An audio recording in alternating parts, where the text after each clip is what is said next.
Are you all set? Everybody ready?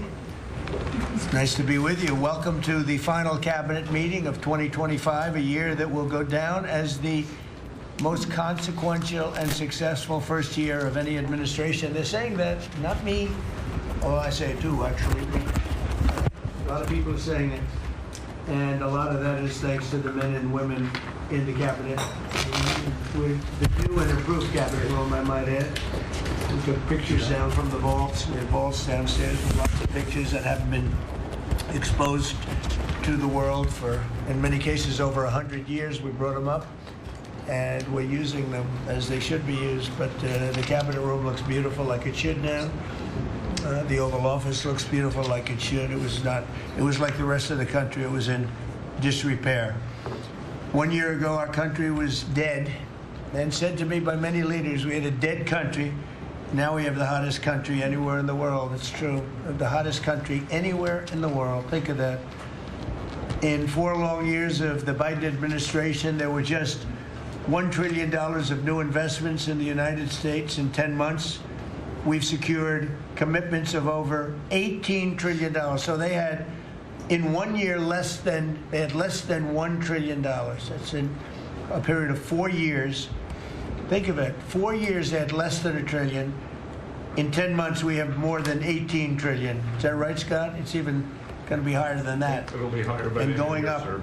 And we're waiting for the Supreme Court case, and it's so important and so vital for this country because we're not only respected again, we're putting out wars by our trade policies, and we're taking in hundreds of billions of dollars, and our country is wealthy again and secure again, and it's part of national security, and I hope that goes well. I think it's very important, but think of the number. We're going to be over $18 trillion in 10 months, and which is a record times probably 8 or 10 times, I think more than that, for any country. There's never been a country that's had that kind of an investment ever in history. And there's never been a country that's had half of that. It's a tremendous thing that's taking place. We have companies moving in from all over the world, from Mexico, from Canada, from Europe, from China, from Japan a lot. We just had Toyota is going to spend $10 billion, they just announced, on building new plants in this country. Our workers, they're going to be our workers, but they're spending a tremendous amount. So the stock market has set 46 all-time highs. And this last Friday, which is called Black Friday, was the biggest ever online sales that there's ever been by a lot. More Americans are working today than at any time in the history of our country. I mean, these are the facts we have to get out. And, you know, there's this fake narrative that the Democrats talk about, affordability. They just say the word. It doesn't mean anything to anybody. They just say it. Affordability. I inherited the worst inflation in history. There was no affordability. Nobody could afford anything. The prices were massively high. Do you remember when we took over eggs? You did a great job on that, Madam Secretary. Agriculture, Brooke. Eggs were 4 or 5 times higher than they had ever been. They said, don't order eggs for Easter at the White House. And we ended up doing it, and we got the egg prices way down, lower than what they were before. But the word affordability is a con job by the Democrats. They say affordable. I watched the other day where some very low IQ congresswoman talked about affordability. She had no idea. Their prices were much higher. As an example, energy, gasoline, we're now at about $2.50 a gallon. We're going to be, I think, at $2 a gallon. We could even crack that at some point. I'd love to do it. And we could do it more easily if we weren't building up the strategic national reserves, which Biden emptied out before the election so that he could try and get elected, meaning he started it, then he got thrown out of the race. Then she took over and she kept it going, and they emptied out these strategic national reserves, which are really meant for something else. They're not meant to keep people happy with their gasoline price. They're meant for war. They're meant for problems, big problems. He emptied it out, and then she continued it during the process of trying to get elected. Didn't work out too well for him. And they virtually brought it down to the lowest level, I believe, in history. and it didn't have much of an impact because the prices were very high. But our prices now for energy, but for gasoline, are really low. Electricity's coming down. And when that comes down, everything comes down. But the word affordability is a Democrat scam. They say it, and then they go on to the next subject. And everyone thinks, oh, they had lower prices. No, they had the worst inflation in the history of our country. Now, some people will correct me, because they always love to correct me, even though I'm right about everything. But some people like to correct me, and they say 48 years. I say it's not 48 years, it's much more. But they say it's the worst inflation that we've had in 48 years. I say ever. But whether it's 48 years or ever, it's pretty bad. We had the worst inflation that we've ever had. Since last January, we've stopped inflation in its tracks. And there is still more to do. There's always more to do, but we have it down to a very good level. It's going to go down a little bit further. You want to have a little tiny bit of inflation. Otherwise, that's not good either. Then you have a thing called deflation. And deflation can be worse than inflation. But we have it almost, we'll soon be at a perfect level. But we inherited the worst inflation. But we have 20 states that are now selling gasoline at less than the $2.75. Think of that, $2.75. And it was at $5 under Sleepy Joe. Grocery prices are down with the cost of Thanksgiving turkey this year down 33%. It was lower than 33% lower than under the Biden administration. Egg prices are way down 86%. Thank you. And mortgage rates, despite the fact that we have an incompetent chairman of the Fed, a real dope, who should reduce rates. I saw even Jamie Dimon said he should be reducing rates. I never saw Jamie Dimon say that. I wonder why he said that. But he really said it because he's right. But we have a guy that's just a stubborn ox who probably doesn't like your president, your favorite president. But they're going to be coming down. We'll be announcing somebody probably early next year for the new chairman of the Fed. I talked to Scott about taking the job, but he doesn't want it. You got the greatest job here. Yes, sir. Right? He said, no, I want to stay chairman. I want to stay right where we are, Treasury. And I think we're doing really great, aren't we? Yeah? We're doing great, sir. It's a great team to be part of. Yeah, no, it's amazing. Under my executive order to lower prescription drug prices, which I think is the single biggest thing we've ever done that nobody writes about because you're fake news. I've made unprecedented deals along with Bobby and Oz and all of the people that work on it. A lot of people that you wouldn't even think work on it, but they do, to slash drug prices by 200%, 300%, 400%, 500%, 600%, 700%, 800%. Nobody's ever heard of it before because I instituted favored nations and no nation agreed to do it. And then I said to the nations, if you're not going to do it, I'm going to charge you 100% tariff, which is more money than we're talking about. And they said, sir, we'd love to do it. Please, we would be honored to do it.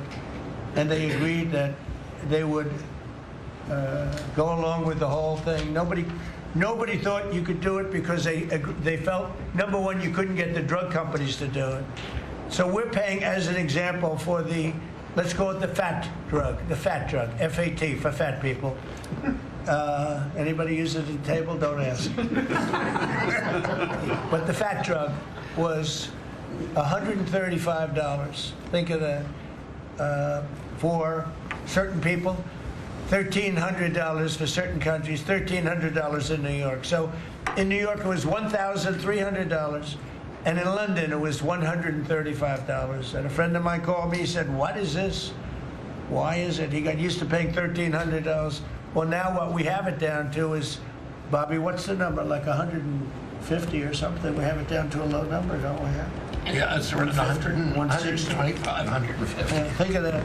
So we got it down from $1,300 to $125 to $140, depending on various countries. In other words, we're paying the lowest price, tied for the lowest price in the world. People said you could never do that because you couldn't get the countries to agree to it. I did. Every country agreed to it because I said, if you're not going to agree to it, that's okay. I'm going to charge you tariffs. And as soon as I said that, they said, we agree. And then we had to be a little tough with the drug companies, but they came along. The bigger problem was the countries. The countries just wouldn't go along with it, but they did. Every country. So we have reduced drug prices by 500, 600, 700, 800, 900%, depending on the drug, depending on the company, depending on all of the different factors involved. Nobody's ever even thought of drug reductions like that, price reductions. And I told you the story that in my first term, I was so proud of myself because I reduced drugs. It was the first time in 28 years that drug prices were reduced. It was 1/4%. 1/4%. And I was so proud of myself. I said, it's the first time in 28 years that drug prices went down over the course of a year, over the course of a presidency. 1 year, 1/4%. I had a news conference. I was so proud. Now I got them down, not 1/4%. I got them down 400, 500, 600% and more. And the fake news won't write about it. And it's going to have a huge impact on healthcare because a big part of it's buying drugs, buying prescription drugs. It's going to have a huge positive impact because Obamacare is a disaster. I said it years ago and I say it now. And the money should be paid, taken away from the insurance company. Obamacare was made to make the insurance companies rich. Their stocks have gone up 1,000% in a short period of time because the money goes to the insurance company. I want the money to go to the people. Let all the money go to the people. And let the people go out and buy their own health care.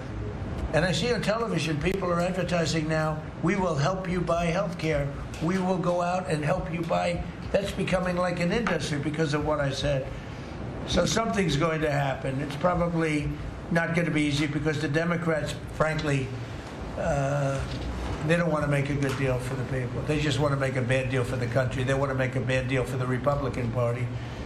But the Republican Party is united, and I will say that what I would like to do is the money doesn't go, trillions of dollars get paid to drug companies. And you still have lousy health care. Obamacare's horrible health care. We want it to go to the people and then let the people go out and buy their own health care, and they'll do great. They'll do great. So we're negotiating that now with the Democrats. Well, congressional Democrats want the largest tax hike in history. I proudly signed the largest tax cuts in American history with the Great Big Beautiful Bill. The Great Big Beautiful Bill, the biggest piece of legislation ever signed, and that includes the extension of the original Trump tax cuts. But it's the biggest tax cut ever signed, and it includes no tax on tips, no tax on overtime, and no tax on Social Security. Nobody's ever seen anything like it, so think of that. And in addition, you get, if you buy a car, this is great for our car industry because we have a lot of car plants. We're bringing back the automobile business. 60% of it was stolen because we had incompetent presidents or incompetent trade people. But 60% of it was stolen over the years, and now I think we're bringing it all back. I think we'll be bigger than we've ever been in the auto business. That's not even to mention AI, where we're leading China. You know, we're leading China by a lot. They're not going to catch us. We have to be smart, but if we're smart, they're not going to be able to catch us. They know that. They told me that. Next year is projected to be the largest tax refund season ever. And we're going to be giving back refunds out of the tariffs because we've taken in literally trillions of dollars. And we're going to be giving a nice dividend to the people, in addition to reducing debt. As you know, I inherited a lot of debt, but it's peanuts compared to the kind of numbers we're talking about. So we're going to be making a dividend to the people. And additionally, we're going to be able to reduce debt. And as time goes by over the next 2, 3, 4 years, those numbers are going to go up. And I believe that at some point in the not too distant future, you won't even have income tax to pay because the money we're taking in is so great, it's so enormous that you're not going to have income tax to pay.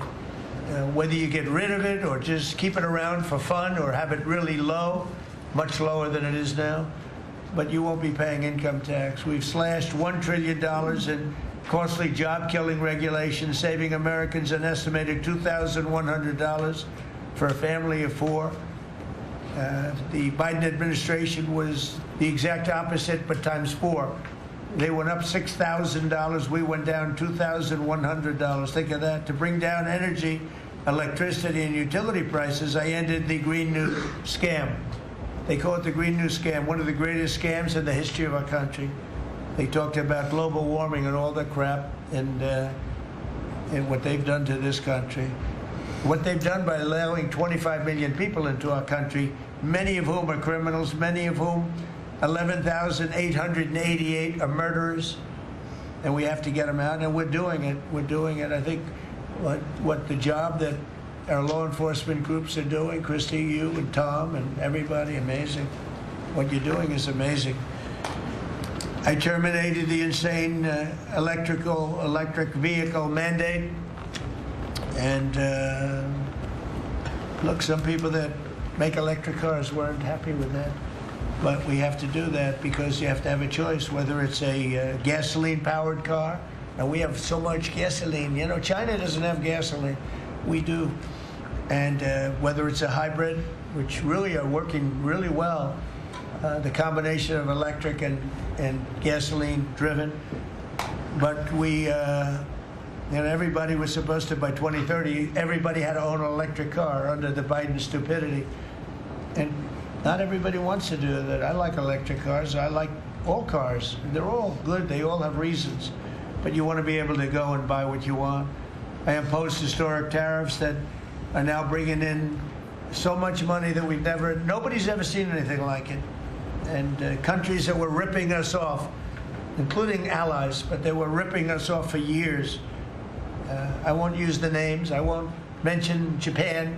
I refuse to mention South Korea. I will not mention names. But they were ripping us off like nobody's ever been ripped off before, and taking horrible advantage of your country. But now we're making a lot of money. We're making a lot of money because of the tariffs that are pouring in. And it's really national security. Among everything else, it's national security. We've also rapidly turned the worst border crisis in world history. I believe we had the worst border ever in history. I don't care if you had a fourth world country. You know, we allow third world country in. We would allow fourth world countries in also. It doesn't matter. There was never a border that was as bad as our border. We allowed anybody in with no checks, no vetting. So we've rapidly turned the worst border crisis in world history into the strongest border in the history of our country, and probably one of the strongest borders in the history of the world, because we have nobody coming through.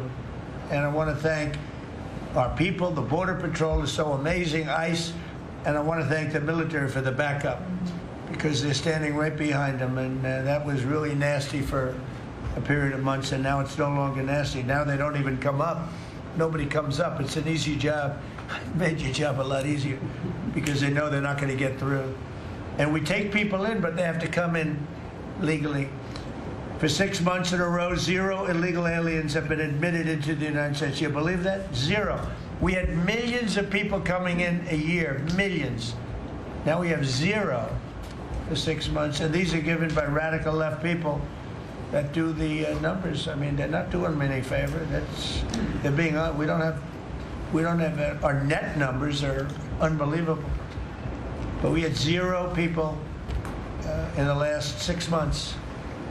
Illegal border crossings along the U.S.-Mexico border have plummeted to the lowest level ever recorded.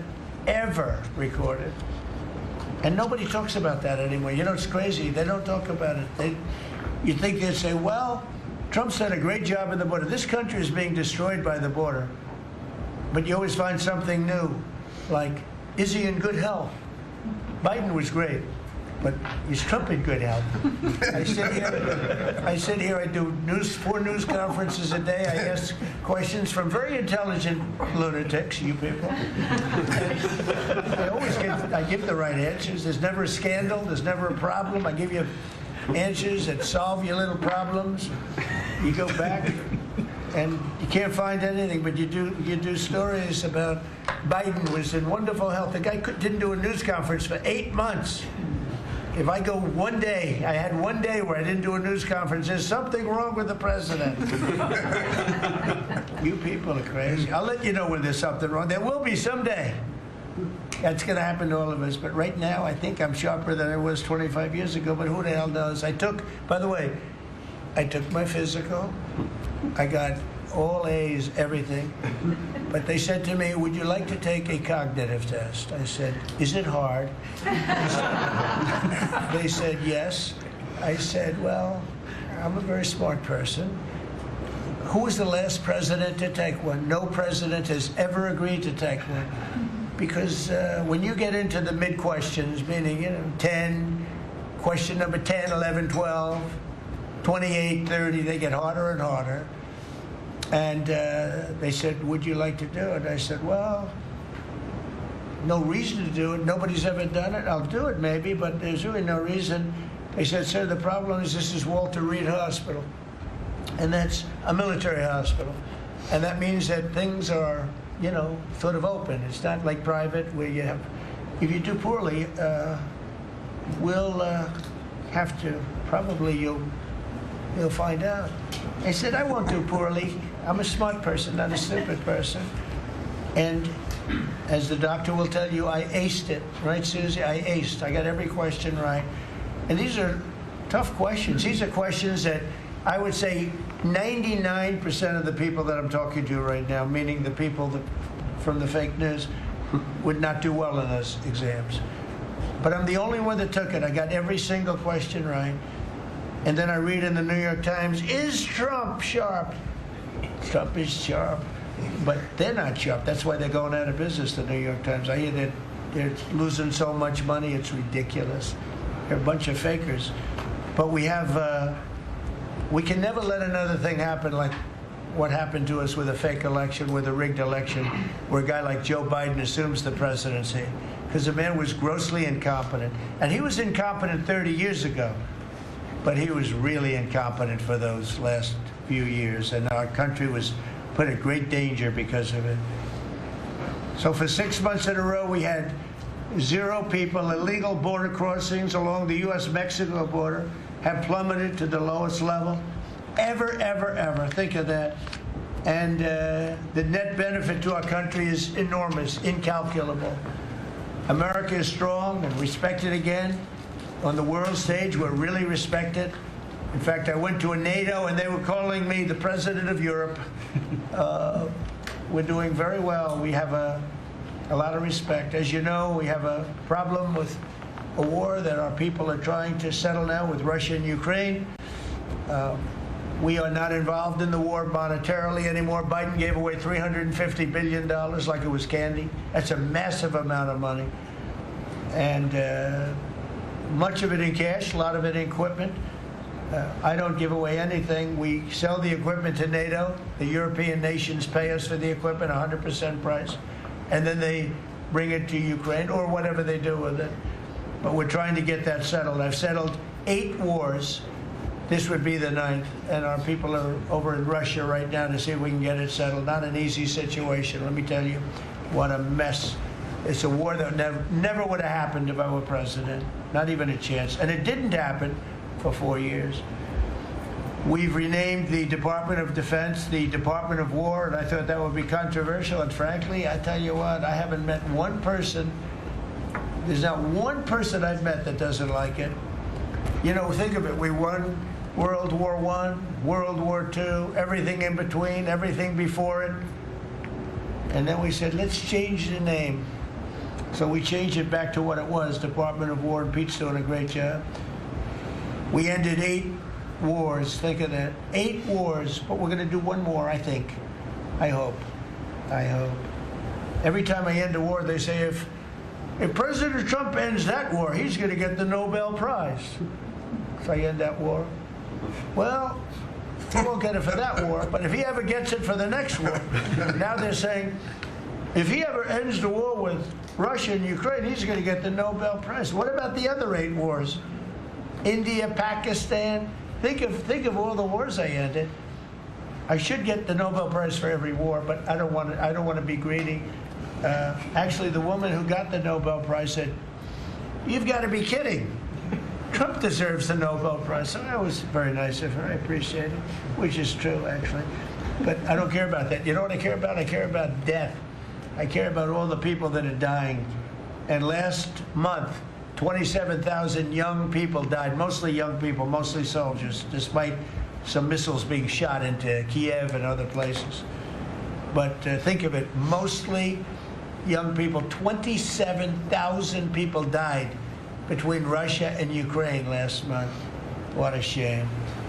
So we're restoring law and order to our cities and towns. If you look at what's happened, and I want to pay my deepest respects to those two incredible people from the National Guard in West Virginia they came from. I spoke to their parents. Sarah is gone. She passed away. She's looking down on us now, and she loves her parents, and they loved her. They were, somebody said, "How are they doing?" I said, the word is devastated. Doing. How are they going to do?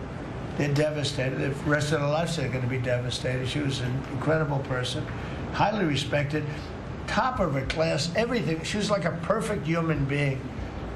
20 years old, just started. She was like a baby. She was so proud. They were giving her a promotion, and she told the parents that she was getting a promotion, and they were so proud of her. Then they get a call that this happened. And we have one young man who's fighting for his life. He's fighting very hard. I think he's probably doing better than anybody. They said he didn't have a chance. I'll tell you, the one who said he's going to live is his mother. Spoke to his mother. "Sir, he's going to live." I spoke to her very soon after this horrible event took place with this scum that is able to come into our country. I spoke to his mother. "Sir, he's going to be okay. I'm telling you." No doctor thought that. Nobody thought that. He was hitting bad places, and she was like so positive. It was incredible. And it's possibly right, Pam, right? Possibly right. Boy, it would be amazing. If he lives, it would be amazing. A miracle, actually. But we're very proud of those two people. We're very proud of the National Guard. We're very proud of our military and our police and our firemen and women. If you go back and take a look a year ago, year and a half ago, it all changed, I think, on November 5th, the day of the election. But you go back before that, you couldn't get people to join the military, Pete, right? They didn't want anything to do with military. They wanted nothing to do with joining the police or the fire. They wanted nothing to do with anything. They had no spirit. The country it had no spirit, nothing. And now we just had the highest recruitment in history, and we're getting great people. We're getting great people. And I will say, despite what just happened, Washington, D.C. has become a really safe place. And I guess this lunatic probably was upset that the National Guard is so effective, because we were really, really effective, and we are. And Washington, D.C. is now considered a very, very safe city. We had crime numbers a year ago that was so bad, embarrassment, that the city, the capital of this country, could have numbers like that. And Washington now is, no murders, no this. It's been a miracle also what happened here. And now we're in Memphis, and we're going to New Orleans pretty soon. Over there, the governor called me. He'd like to have us go there. Governor Landry, great guy, great governor. He's asked for help in New Orleans, and we're going to go there in a couple of weeks. And we're doing a real job. Even Chicago's down a little bit because we have a minor force there. We could knock it down within 4 or 5 weeks. We could bring it down to almost nothing.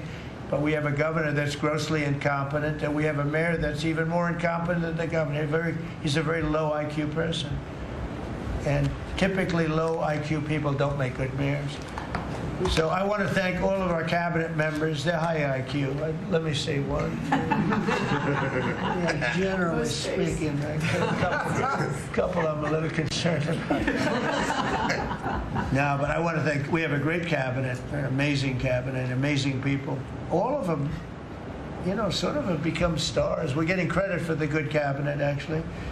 And I just want to wish everybody a great holiday. We've I think, done a great job with the White House, bringing the White House back. You see the Palm Court that was redone. The Lincoln bedroom was redone. The Lincoln bathroom is now gorgeous, like it should have been. It was terrible green tile that was never the way it was supposed to be. It was done in the 1940s, actually, but it was not proper.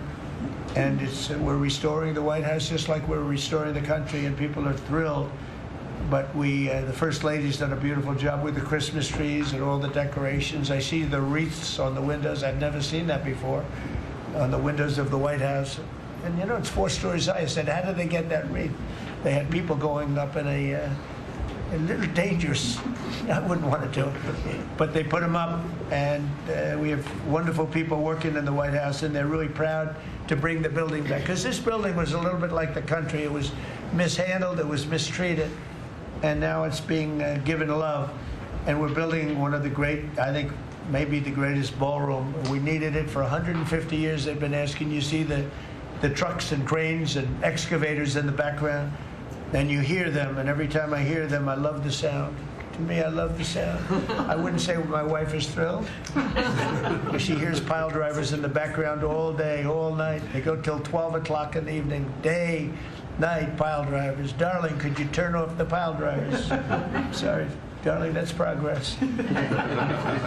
But no, we're doing great. It's going to be I think it's going to be the finest ballroom ever built, and we're going to have it here. They've wanted it for 150 years. Think of that. So I will just end by saying I want to thank the cabinet. It's been a great cabinet. Let's think of it. Time flies, but this is our last of the year, as I said, and I just think you've done a fantastic job. And we're going to go around the room. We'll go quickly, but we're going to go around the room, and we'll start with Pete. And you'll tell us about some of the achievements. And some of you have achievements that are so big, I don't want you to go through the whole thing because we don't have time. But we'll start with Pete, and then if you want, we'll take some questions at the end. Please, Pete. Well, thank you, Mr. President. As you said, it has been a historic year at the Department of War. Recruiting and retention over this year are at the most historic levels our country has ever seen. When I had a chance to be on an aircraft carrier destroyer over Thanksgiving, the spirit in our ranks since the election under President Trump is unprecedented. I've never seen anything like it as a soldier myself in uniform, and I know a lot of you feel the same way. We've ripped out the DEI and the political correctness. It's all merit-based at the department. We're getting back to basics: accountability, training, readiness, lethality, and that's reviving that spirit. And Mr. President, we're rebuilding the military, historic investments. I just took briefings on the Golden Dome and F-47, next generation capabilities that are going to make sure that for generations to come, America has the most powerful, most capable, most lethal military in the world, which you have rebuilt once and we're rebuilding again. And then we're reestablishing deterrence and credibility. If you look at what happened, we deal with every day the outcome of what happened in Afghanistan, the debacle under Joe Biden. We just dealt with it in the streets of Washington, D.C. with those 2 National Guardsmen. And then what happened on October 7th with Hamas, what happened in Ukraine, a war that never would have started under President Trump. We're having to rebuild that. So whether it's freedom of navigation and taking the fight to the Houthis, whether it's Midnight Hammer, those beautiful B-2s going 37 hours back and forth, undetected, delivering with precision, and Iran not getting nuclear capabilities, Europe and NATO stepping up to 5%, locking down our southwest border. It's been an honor to work with Christy and Tom and everyone else down there to lock it to 0, operational control of our border. And then it's getting after and going after narco-terrorists and designated terrorist organizations in our own hemisphere. As I've said, and I'll say again, we've only just begun striking narco boats and putting narco-terrorists at the bottom of the ocean because they've been poisoning the American people. And Joe Biden tried to approach it with kid gloves and allowed them to come across the border. Cartels take over community, 20 million people, hundreds of thousands of Americans poisoned. And President Trump said, no, we're taking the gloves off. We're taking the fight to these designated terror organizations, and it's exactly what we're doing. So we're stopping the drugs, we're striking the boats, we're defeating narco-terrorists, and we're standing... And you may say one thing, that drugs coming in through the sea by sea are down 91%. And I don't know who the 9% is. I'm not sure either, sir. But down 91% by sea. We've had a bit of a pause because it's hard to find boats to strike right now, which is the entire point, right? Deterrence has to matter, not arrest and hand over and then do it again, the rinse and repeat approach of previous administrations. This is meant to get after that approach. And I will just end by saying, as President Trump always has our back, we always have the back of our commanders who are making decisions in difficult situations, and we do in this case and all these strikes. They're making judgment calls and ensuring that they defend the American people. They've done the right things. We'll keep doing that, and we have their backs, Mr. President. Good job. Thank you very much. Howard? So we set out to stop the ripoff of the United States of America. This is about global change of trade. We've been ripped off since 1945 when we set this policy. So we set out, and together with my partners, Jameson Greer and Scott Bessett, we set out to change that. So we started, the first one was the UK deal, right? We asymmetric. They pay us 10%, and we get charged nothing. That allows us to export, and that began the process. Then we did the biggest, the European Union, 450 million people, $20 trillion economy. They completely opened their borders to us, and we charge them 15%. That makes America $100 billion a year and turns it back to where our economy is the best. And so it proved that President Trump's trade agenda was the right trade agenda. Then we go to Japan and Korea. They offer us $750 billion in cash to build in America at the president's direction. And we're going to start, as an example, nuclear. Right? We need to have a nuclear arsenal in America of power, the generation of power. So we're going to build hundreds of billions of dollars, financed by the Japanese and the Koreans, meaning they give us the money, we build it here, and we split the cash flow 50-50. We're going to build ships, $150 billion worth of ships in America. That changes the way things work. Right? After those trade deals, then you go to how are we going to reshore? Right? Let's start talking about the auto industry, right? We've been competed against by Koreans, the Japanese, the Europeans. We're kicking our tail. President Trump changed it. 25% tariffs, bring it all home. This year, General Motors stock up 40%, Ford up 34%, and on the same day that we announced we had set all the tariffs, Sean Fain, the head of the United Auto Workers, called and said, I can't believe I'm calling a Republican Secretary of Commerce to tell the president that this is the greatest administration for auto workers in America. Stocks up and auto workers up. That proves that President Trump understands how to take care of the whole ecosystem, both the companies and, more importantly, the people who work there. Semiconductors. Right? We didn't build any. The Biden CHIPS Act was a $60 billion giveaway. Right? We've now turned that. $300 billion is committed to America. That's going to go up to $750 billion in the next 60 days. Right? And then you go to pharmaceuticals. Right? $250 billion being invested in America, and then working together with Bobby Kennedy, right? Pounding away on that MFN, working together as a joint team. They're coming to over $250 billion and cutting prices in half. We did the golden share of U.S. Steel to make sure the Mon Valley is protected. Intel gave us 10% of the company, make tens of billions of dollars, right? And the last thing I will say is a year ago today, I was working on transition with President Trump, right? To build the greatest cabinet ever for the greatest president ever. And I, as I sit here today, I can't be more proud of how you did it, sir. You've created the greatest cabinet. It is a joy to be at this table. You know, one thing we will mention, so they came to see me from Intel, and they had a problem. I said, look, we'll fix your problem, but I think the United States is entitled to 10% of your company. And the chairman looked at me and he goes, you have a deal. Tell them, how much money have we made since I made that deal? It's only $40 billion. $40 billion. We made $40 billion. That was, what, 3 months ago? Does anybody write about it? Nobody writes about it. That's okay. Mr. Secretary, how we doing with transportation? Well, Mr. President, so just quickly on aviation, many of you have heard that we have an infrastructure made of copper. We have to transition to fiber. The last administration said it was going to take more than 10 years to complete the transition from copper to fiber. They had no plan to actually do it.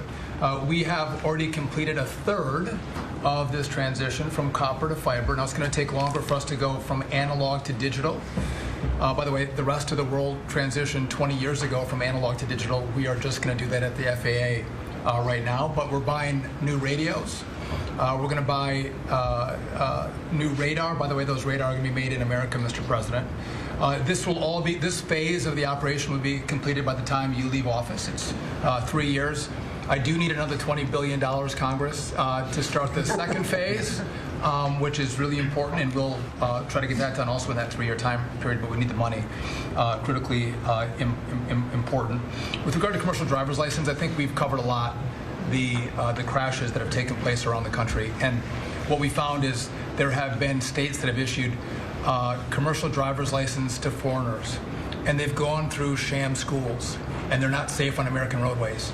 And so, in partnership with Secretary Noem, we have driven those numbers down. We got California, Gavin Newsom, to revoke 17,000 unlawfully issued licenses. We've closed down half of the fake schools that give out these fake licenses, all critically important. Governor Tim Walz of Minnesota gave 33% of these licenses unlawfully. People that should never have a driver's license driving a big rig on American roads, endangering the American people, shameful. We've cleaned up Union Station here in D.C. per your directive. We're going to rebuild Penn Station in New York. We're going to break ground at the end of 2027, get that project operational. And, Mr. President, a lot of us, I fly commercially. I fly back by the bathrooms. I don't know why that happens. They put me in the back. We've asked Americans to bring their better selves, to bring civility back to travel, to say, listen, let's say please and thank you. And if you have someone's pregnant on your flight and you're as strong as Pete is, well, pick up the bag and help her put it in the overhead bin. Let's be nice to each other, is what we've asked. Maybe not wear pajamas or slippers on the airplane. And I think it's been received fairly well, and I think we can all have a better travel experience when we do that.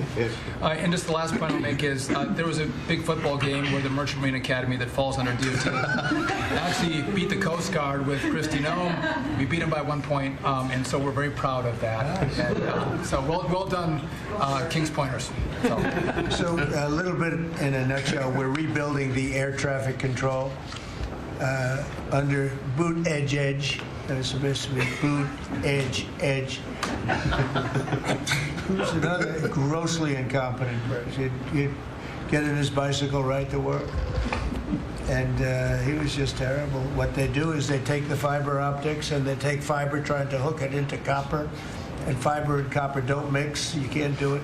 But people knew that for the last 30 years since they started doing the fiber. And they spent billions of dollars, and it didn't work. And you saw that by the helicopter crash. You saw that by Into the Plane. You saw that by a lot of things. So we're doing a brand new air traffic control system, and it's going to be the best, and it's going to be from top to bottom. And we have the 3 top companies in the world bidding on it. And it's going to be one bid, and we're going to have one company responsible, and it'll be the best system. And it's going to make this. Look, our skies are safe. Otherwise, we wouldn't let people fly. But we're going to have the safest skies. We're going to have the best system anywhere in the world. We're also going to rebuild Dulles Airport because it's not a good airport. It should be a great airport, and it's not a good airport at all. It's a terrible airport. It was incorrectly designed with a good building. Actually, it's got a beautiful terminal. Saarinen was the architect, one of the greatest architects in the world at the time. A great architect. And so they have a great building and a bad airport. But we're going to turn that around, and we're going to make Dulles Airport, serving Washington and Virginia, Maryland, etc. We're going to make that into something really spectacular. We have an amazing plan for it. and other things, but you're doing a really good job. I appreciate it. The people movers of Dulles, we had a crash recently, so we're going to announce that later today. A request for bids on this, but again, it's a not a great airport, which we can make great in this administration, Mr. President. We have a design that's amazing for Dulles. It's going to take Dulles and make it a really bad. It was a badly designed airport. We're going to make it into as good as there is in the country. It'll be exciting. Okay, please. All right. Well, Mr. President, it's good to be here at this meeting because in 1 year you can look around the table and see the change. And I think one of the biggest changes is how this cabinet works together. And I want to start there. This has often been said, I found out some things this year that I didn't know, that the Department of what was Defense, now Department of War, and the Veterans Department had never really communicated. Now, we're fraternal twins, in a way. Pete and I are. He lives better, I'm better looking. But in looking at this, I mean, he brings them in. He keeps them for a number of years, up to 20 or longer, and then they come into what the country is committed to our veterans. And if you don't have both ends working correctly, then recruitment lags, morale lags, and we've been able to work and fix a great deal of that. I didn't need to change our name, but I did do one thing. I put the veteran back first at the VA. And we did that in 1 year. How did we do that? We started taking things that have been neglected for a long time and put them back. We had a backlog in which we've dropped over 160,000. We're not talking year-to-year change at the VA. We're talking 5-6 year. We have to go back 5 to 6 year prior COVID numbers to see the change of backlogs that are now reduced. We do it in 6 months instead of the long time it took. In fact, it grew under the Biden administration. It shrank over 160,000 under us. Champ VA, which is a program we have, has basically been back to day to day. It was at a terrible state, which delays and claims and everything's going on. We've got that back. We're doing things like taking a new look. I have one question that I ask when I go to my hospitals, which by the way, over 170 hospitals, 1,200 clinics, and I ask the people one thing, Mr. President. I said, what are you doing right now that if you were just honest and I wasn't standing here, you say, this is stupid? It's been amazing what we've gotten, and the feedback that we've had. We've been able to change how we do credentialing, how we do privileging, how we do hiring. We're all working through that, and it has all made a difference for our veterans as we go forward. CNP exams for veterans out there listening. If this is the one where disability claims, where they say, well, let me send you to a doctor to make sure. Most of the time we have that already in the record. We're working now to where those could actually be changed, where we just look at the record and not have to send them to the doctor. That's almost a $3 billion savings that we can look at, and also not taking what the veterans get. We're also getting ready to announce here pretty soon a reorganization that's going to bring our hospital system organizationally in line with the 21st century. We are the largest healthcare organization. It's about time we acted like it, Mr. President. You gave that leadership, and we're going to do it. And also one thing, community care contracts getting ready to go out. It's one of the largest contracts in the federal government, but it does exactly what you and I have talked about before, making sure that our veterans can get care in the system or in the community, wherever they want it. We're getting ready for that. Now, I have one thing for all the press who really enjoyed the first of the year, saying, oh, you know, they're going to cut all these jobs, 80,000 this, 80,000 at the VA. Mr. President, every success that I just gave you came after the fact, or pretty much after the fact, that we had 30,000 take early retirement. Early retirement, no risk, although you reported it as loss and risk, you can't help yourself. 30,000 took the retirement. Every bit of the success that I just told you about came with a reduced workforce. There was a motivated workforce that said, how can we take care of veterans? That's what this cabinet does. That's what we're doing for you. Good. And you've got the highest approval rating we've ever had at the VA, so that tells you something. You're doing a great job. Thank you very much. Jameson, please. Well, there's been some activity on trade this year. You know, for about 75 years, we had a system, global trading system that was premised on the United States having totally open borders, right? Not just on immigration, but on goods and services, and everyone else generally kept higher tariffs, higher non-tariff barriers, etc. Obviously, the outcome was we had a huge trade deficit. You took it head on. You gave all of us who work on the file a lot of leverage.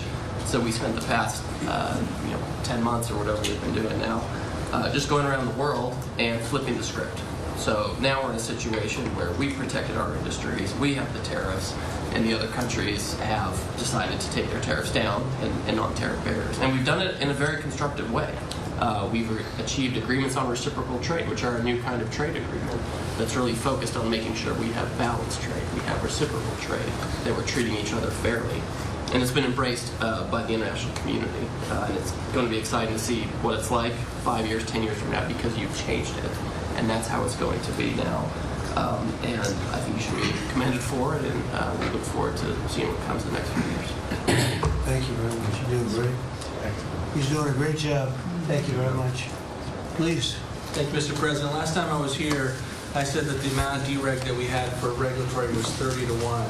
Since then, it's up to 48 to 1. Your goal had been 10 to 1, which was in excess of 6 to 1 in the first term. It's actually much higher than that, but I made my team redo the threshold a little bit because it sounded so unbelievable. But the amount of work that's being done with this entire team is astronomical. And another detail in that is that when we propose a rule, some of the biggest ones that you care the most about don't go into that count until they are finalized. So next year we should be even more eye-popping. One of those to talk about is the federal acquisitions regulations, which you gave us a charge 6 months ago to dramatically reduce. In 6 months, we've lowered it by 25%, 500 pages, 2,700 mandates, which is a third of the mandates. That's going to lead to savings, competition, and speed. So probably $40 billion for the agencies in savings over the course of 10 years. When we get up and running, it'll be north of between 200 and $400 billion. Competition, about 45% of government bids only have one bidder. So you got no competition in that situation.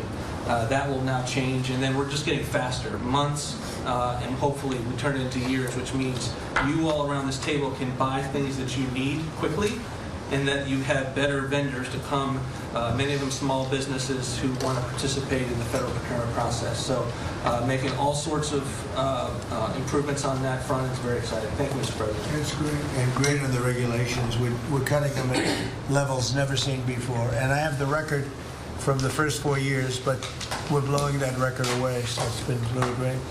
Good. Scott? Yes, sir, Mr. President. Great to be with everyone. And, you know, when you were giving your report, which was fantastic, and I listened to the report of all my colleagues here and those that will come, it reminds me when I played in the NFL, we had this thing called game film. You know all about film. And we had a saying that said, the film don't lie. The film tells the real story.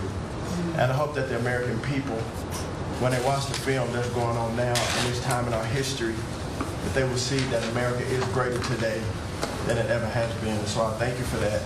And thank you for giving us good stories that we can tell for the American people. Scott, we're saving our country. Yes, sir. Okay? And I don't want to be braggadocious. We're saving our country.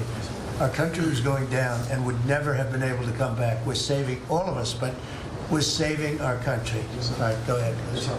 So at Housing and Urban Development, in keeping with your executive order, sir, in making America's streets safe and beautiful, again, we've been very intentional about making public housing in our country safe. And I want people to know, our colleagues know this, but people in America know that we actually care about people that live in public housing around our country. A lot of public housing is wrought with crime, sex trafficking, drug trafficking, illicit drugs, illegal aliens living in public housing, but we put them on notice to let you know that it's not lost on us. We care about the people, we're paying attention to it, and we're going to root out crime in public housing. We've been very focused on working with the Memphis Safe Task Force, the DC Safe and Beautiful Task Force, working with Pam and Christy and others, and law enforcement. Our law enforcement is tremendous. Every single night they go out and they go to public housing to make sure that our people are safe, mothers and children are safe. And so at HUD, you know, it's a different day. We're running new plays. The film was real bad when I came in, I'm going to be honest. But we are giving the people that live in public housing the assurance that they will be safe. We also announced a new crime hotline, sir, that people that live in public housing, if they see criminal activity, if they see illegals living there, if they see drug trafficking, if you see it, if you hear it, report it. Don't be afraid. And so work with our Office of Inspector General.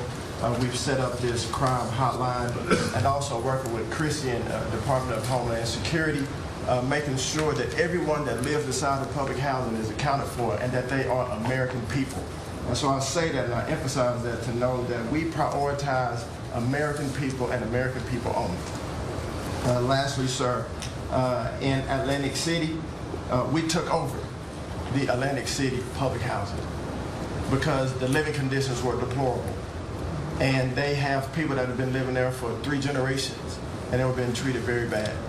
And so I took it so that we can now give people a safe place to stay. And working with the First Lady in the Foster Youth Initiative has been a great joy for me and our team. So thank you for doing that executive order to make sure that our foster youth have a safe landing pad and have financial literacy as they age out of the foster youth system. And so you talked about affordability. HUD has supported over 1 million Americans in home ownership and affordability, and over 560,000 are first-time home buyers. So I hope that the press will write about that good news, that 1 million people are able to own a home and to refinance their homes. And so we are moving our building from D.C. to Alexandria, Virginia. So thank you for your support. We're going to save the American people about $500 million. So that's my report. Thank you. Thank you, Scott, very much. Brooke? Well, coming off of Thanksgiving, moving towards Christmas, I think it's the season of Thanksgiving, and 2 words for me are gratitude and joy. Gratitude to you for, as Howard said, bringing this team together. I say a lot, but I'll say it again, that this is like family at this point, and I don't know that there's ever been an organization like this, at least a government like this in the history of our country. These jobs are hard, but the joy every day in getting to fight for America and save the country is the privilege of all of our lifetimes, I believe. So thank you for that.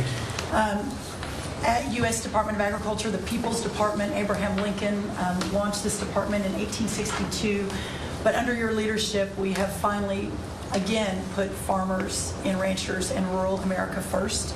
In the last year, it's no longer DEI, climate change, sending out money based on the color of a farmer's skin. It's now about literally putting farmers back at the center of it. And under the last administration, we talked a lot about affordability. We'll continue to talk about that. But under the Biden administration and the destruction of our economy and the cost of inflation, interest rates for farmers and ranchers went up 73%. Labor went up 47%. Fertilizer went up 36%. Fuel went up 28%.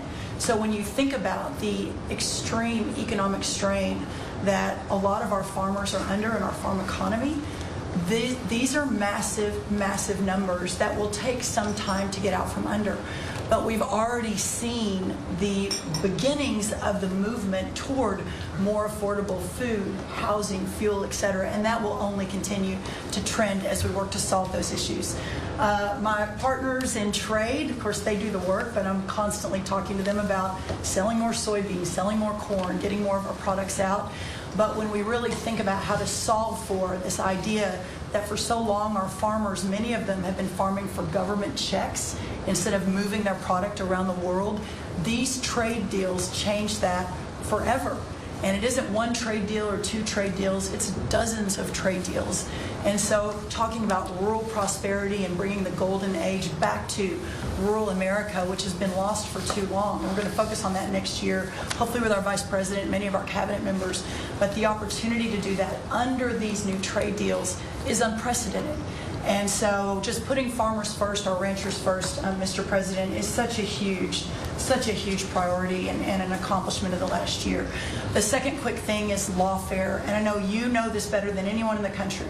When a government politicizes and weaponizes their power to go after average, everyday Americans, well, from you, the top of the heap as president, but all the way down to the ranchers in South Dakota, the Maud family, who were facing jail time over a fence line dispute that had been in their family for 130 years. We fixed that. A family, the Henry family in New Jersey, who were facing their farm being taken away for eminent domain to give to affordable housing, we fixed that. So being able to completely change the trajectory of private property rights, but especially as it has to do with our farmers and ranchers in our rural communities, changes everything for our country.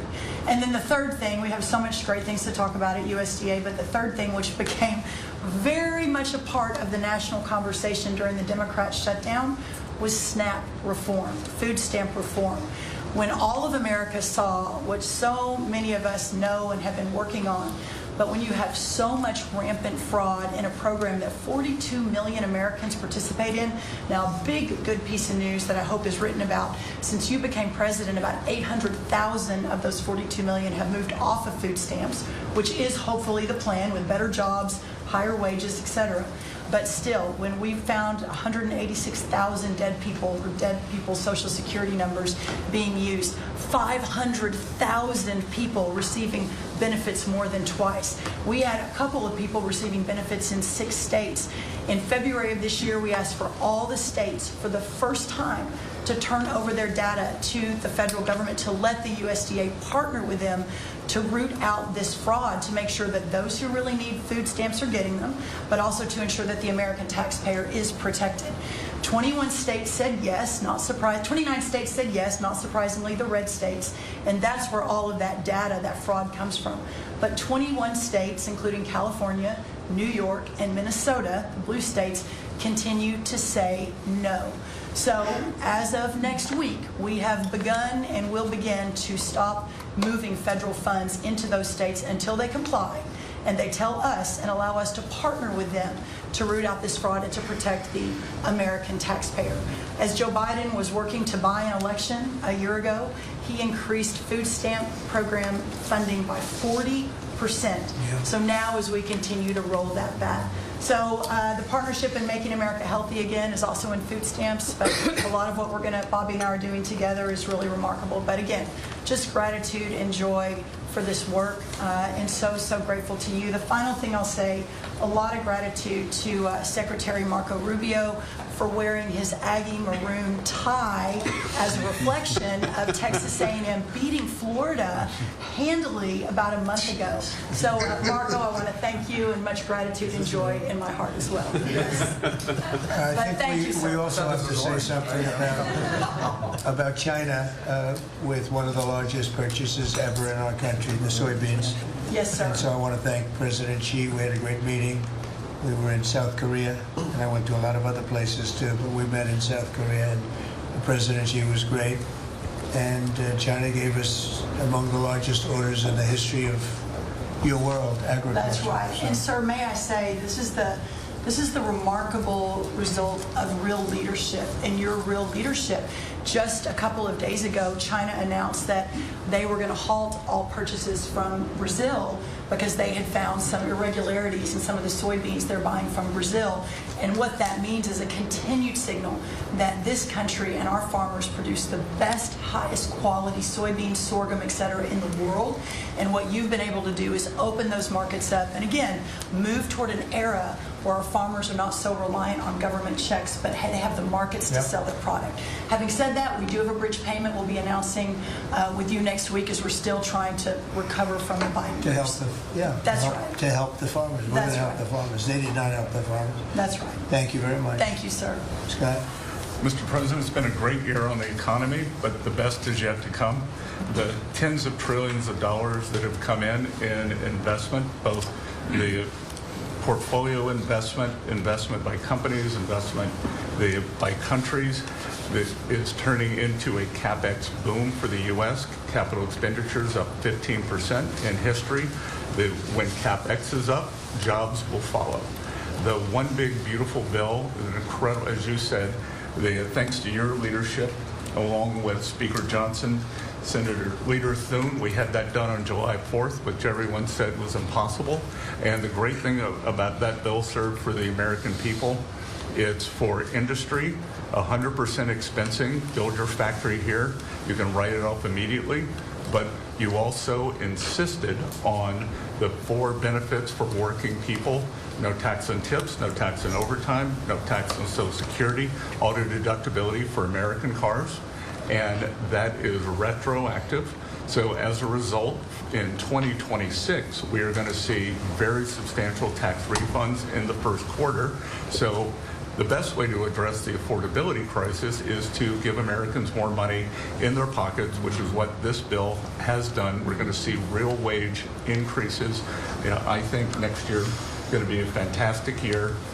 Taxes, deregulation, energy certainty. That's why everyone with your leadership is coming to America. Bond market had its best year since 2020. everyone said couldn't be done. So we're going to have growth. We've had 2 4% quarters before the Schumer shutdown. We're going to go back to that. So not only are we going to have great growth, but it's going to be low inflationary growth. And stock market obviously is following, but next year is going to be the year for Main Street as all this kicks in. And you came in, immigration, I called it the 3 I's, immigration, interest rates, and inflation, that were killing the American people. Close the border, the promise kept. Interest rates are down, and 10-year bond, again, best year since 2020, and inflation led by energy prices is going to roll next year. I think it's going to be a fantastic year. That we can look back, be very proud of this year, but I think 2026 is going to be great for the American people. Thanks to you. It's going to be great. Thank you very much. Mr. Vice President. Thank you, Mr. President. It's an honor to serve with this great team that you've assembled. And I just want to pick up on something you said, Mr. President, because you hit the nail on the head. That it is absurd that Democrats talk about an affordability crisis that they created and the people around this table work every single day to address. You'll hear a lot of statistics today. You hear a lot of statistics in our political conversation. I think the most important statistic for the American people is that under the Biden administration, the average American family lost over $3,000 of household income. And under the first 10 months of this Trump administration, they have gained over $1,000 of household income. What that says very clearly is that we are fixing the problem that Joe Biden and the Democrats created in the last administration. If you look at every affordability crisis that's confronting the American people today, it is traceable directly to a problem caused by Joe Biden and congressional Democrats. Why did homes get so unaffordable? Because we had 20 million illegal aliens in this country taking homes that ought by right to go to American citizens. Why did tax bills get so unaffordable? Because Democrats were raising taxes while congressional Republicans under the president's leadership were now cutting taxes. Why did food get so expensive? Because we printed trillions of dollars and threw it into green scams that made our agricultural economy suffer while Americans were paying higher prices for food. On every single one of those issues, Mr. President, I think we've made incredible progress. But it would be preposterous to fix every problem caused over the last 4 years in just 10 months. I think that we've done incredibly good. But what I see over the next year, and you heard Brooke talk about joy and gratitude. What I really think this season represents for me, and I think for the entire administration, is that we have now done incredible work to fix what Joe Biden broke. And I think that next year, in American growth and American prosperity could be the best year that we've had in the United States of America. It's going to happen because we're all working hard. It's going to happen because we have the greatest country in the world. But I think for congressional Democrats in particular, if they want to talk about affordability, they ought to look in the mirror. We are fixing what they're broken. We're proud to do it. It's the job that we were elected to do. But I think 2026 is going to be the year where this economy really takes off. Thank you very much. Thanks, sir. Great. Pam? President Trump, thank you for talking about Sarah. Heartbreaks for her family. And Andy is doing well. His parents, Melody and Jason, wanted me to tell you, and I was with them yesterday in the hospital. He's a miracle. I was there when the surgeons came in, and they wanted you to know this. He's a miracle, and if everyone in this country can continue to pray for that family. He's got a long road ahead of him, but he is a miracle. And of course, our DC initiative is led by our amazing, and the monster will be held accountable who did this. Our marshals, of course, are leading the DC Safe effort. We have made over 7,000 arrests at your direction. DC is safe again. Working with everyone around this table, Pete and everyone. Scott and I were in Memphis together last week. And everyone, and Bobby, your HHS, doctors and medics are on the ground to help people in Memphis and D.C. In Memphis, we've made over 3,500 arrests so far. And Homeland Security, Christy, you've been instrumental in this. But it's everyone working together as a team. We even have Treasury agents out there. It's unbelievable, on the ground in D.C. and Memphis. Of course, law enforcement first, FBI, Kash Patel has led the FBI. We have a 100% increase in the arrest of violent criminals, thanks to your leadership. DEA, led by Terry Cole, over 45 million fentanyl pills, 4,200 kilos fentanyl powder. That is the equivalent of 347 million potential lethal doses. That's unbelievable that you've taken off the streets of our country. And the weight of all the drugs combined taken off by DEA is the weight of 17 full semi-trucks of the drugs just since you've been in office. The drugs that had flowed into this country under the previous administration. ATF, led by Rob Sakata, has seized more than 31,000 illegal guns. 31,000. Unbelievable at your leadership. 19,000 of those were from trafficking cases. We've been sued on the legal front now. We have been sued 575 times. 575 times. More than every administration going back to Reagan combined. Most recently, yesterday, I was sued by an immigration judge who we fired. One of the reasons, she said she was a woman. Last I checked, I was a woman as well. 24 Supreme Court wins, President Trump, 92% success rate. We told you it would take a while to get to the Supreme Court. We're doing it at record speed, led by John Sauer, of course, Sarah and Hosh, all working together. Immigration, we're winning. Nationwide injunctions, ending DEI funding, working to secure that our federal workforce is aligned with your America First agenda, representing pretty much everyone in this room. We met with your general counsel yesterday, Doug, working with everyone. It's nonstop. ICE, of course, we're winning there with Christie. We're Brooke, SNAP benefits, won there. Marco, USAID. Pete, National Guard, of course, going nonstop. Our U.S. attorneys are fighting violent crime, working around the clock to make America safe again, which was your directive. Our Civil Rights Division, suing Gavin Newsom 3 times now, Prop 50, keeping boys out of girls' sports, and in-state tuition for illegal aliens. We've sued over election integrity. We are litigating major universities with Linda. Thank you, our Civil Rights Division, for everything that you've done to end DEI in our schools. Our Civil Division fighting sanctuary cities every single day. And of course, our Antitrust Division with Google, major settlement. Our attorneys are working on terrorism, TDA, MS-13, Antifa, President Trump. We've charged more than 500 defendants with assault on federal officers thanks to your directive.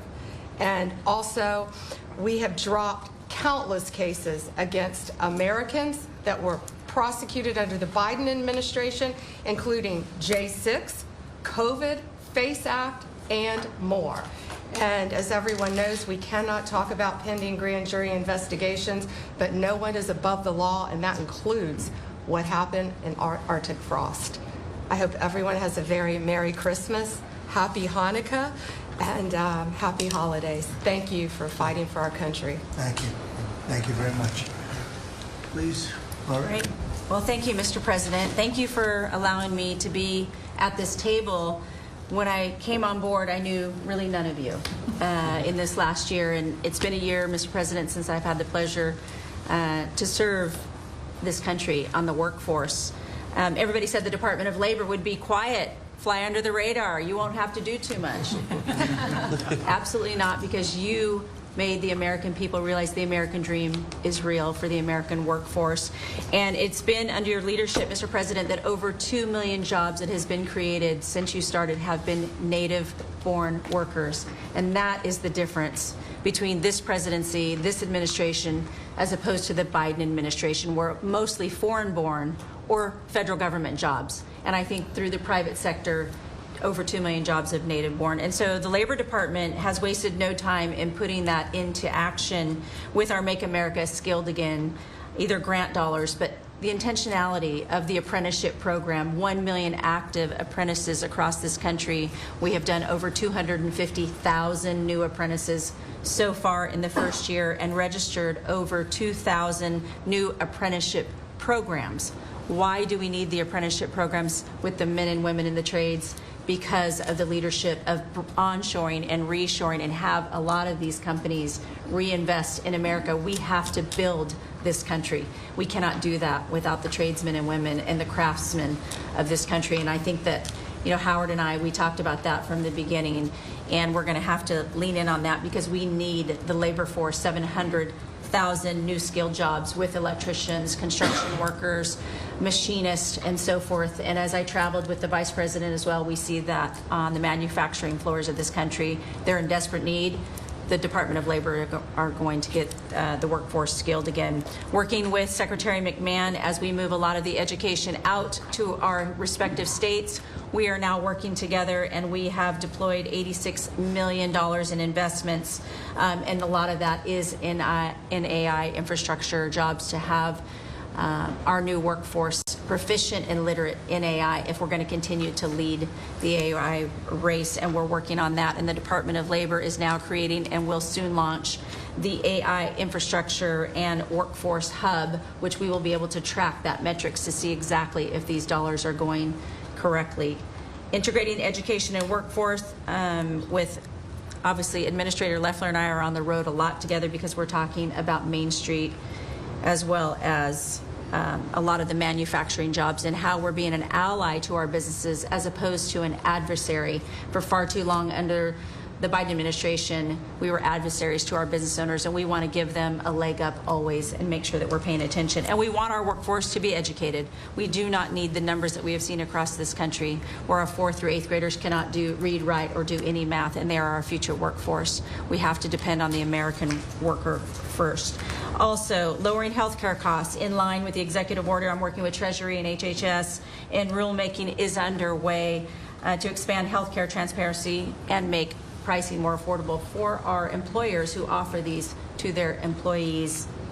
Promoting retirement security. The department rescinded the Biden administration's guidance that restricted the use of crypto in the retirement investments, and we're seeing more and more of that, where we also rescinded the supplemental statement that discouraged the fiduciaries from considering the alternative assets for 401ks, and that will also come through the Department of Labor, that rulemaking.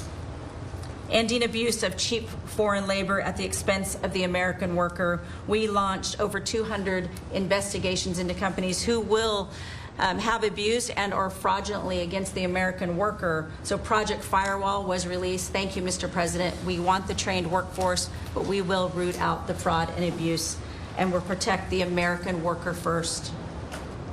And slashing the job-killing regulations. The department has rescinded discriminatory DEI practices.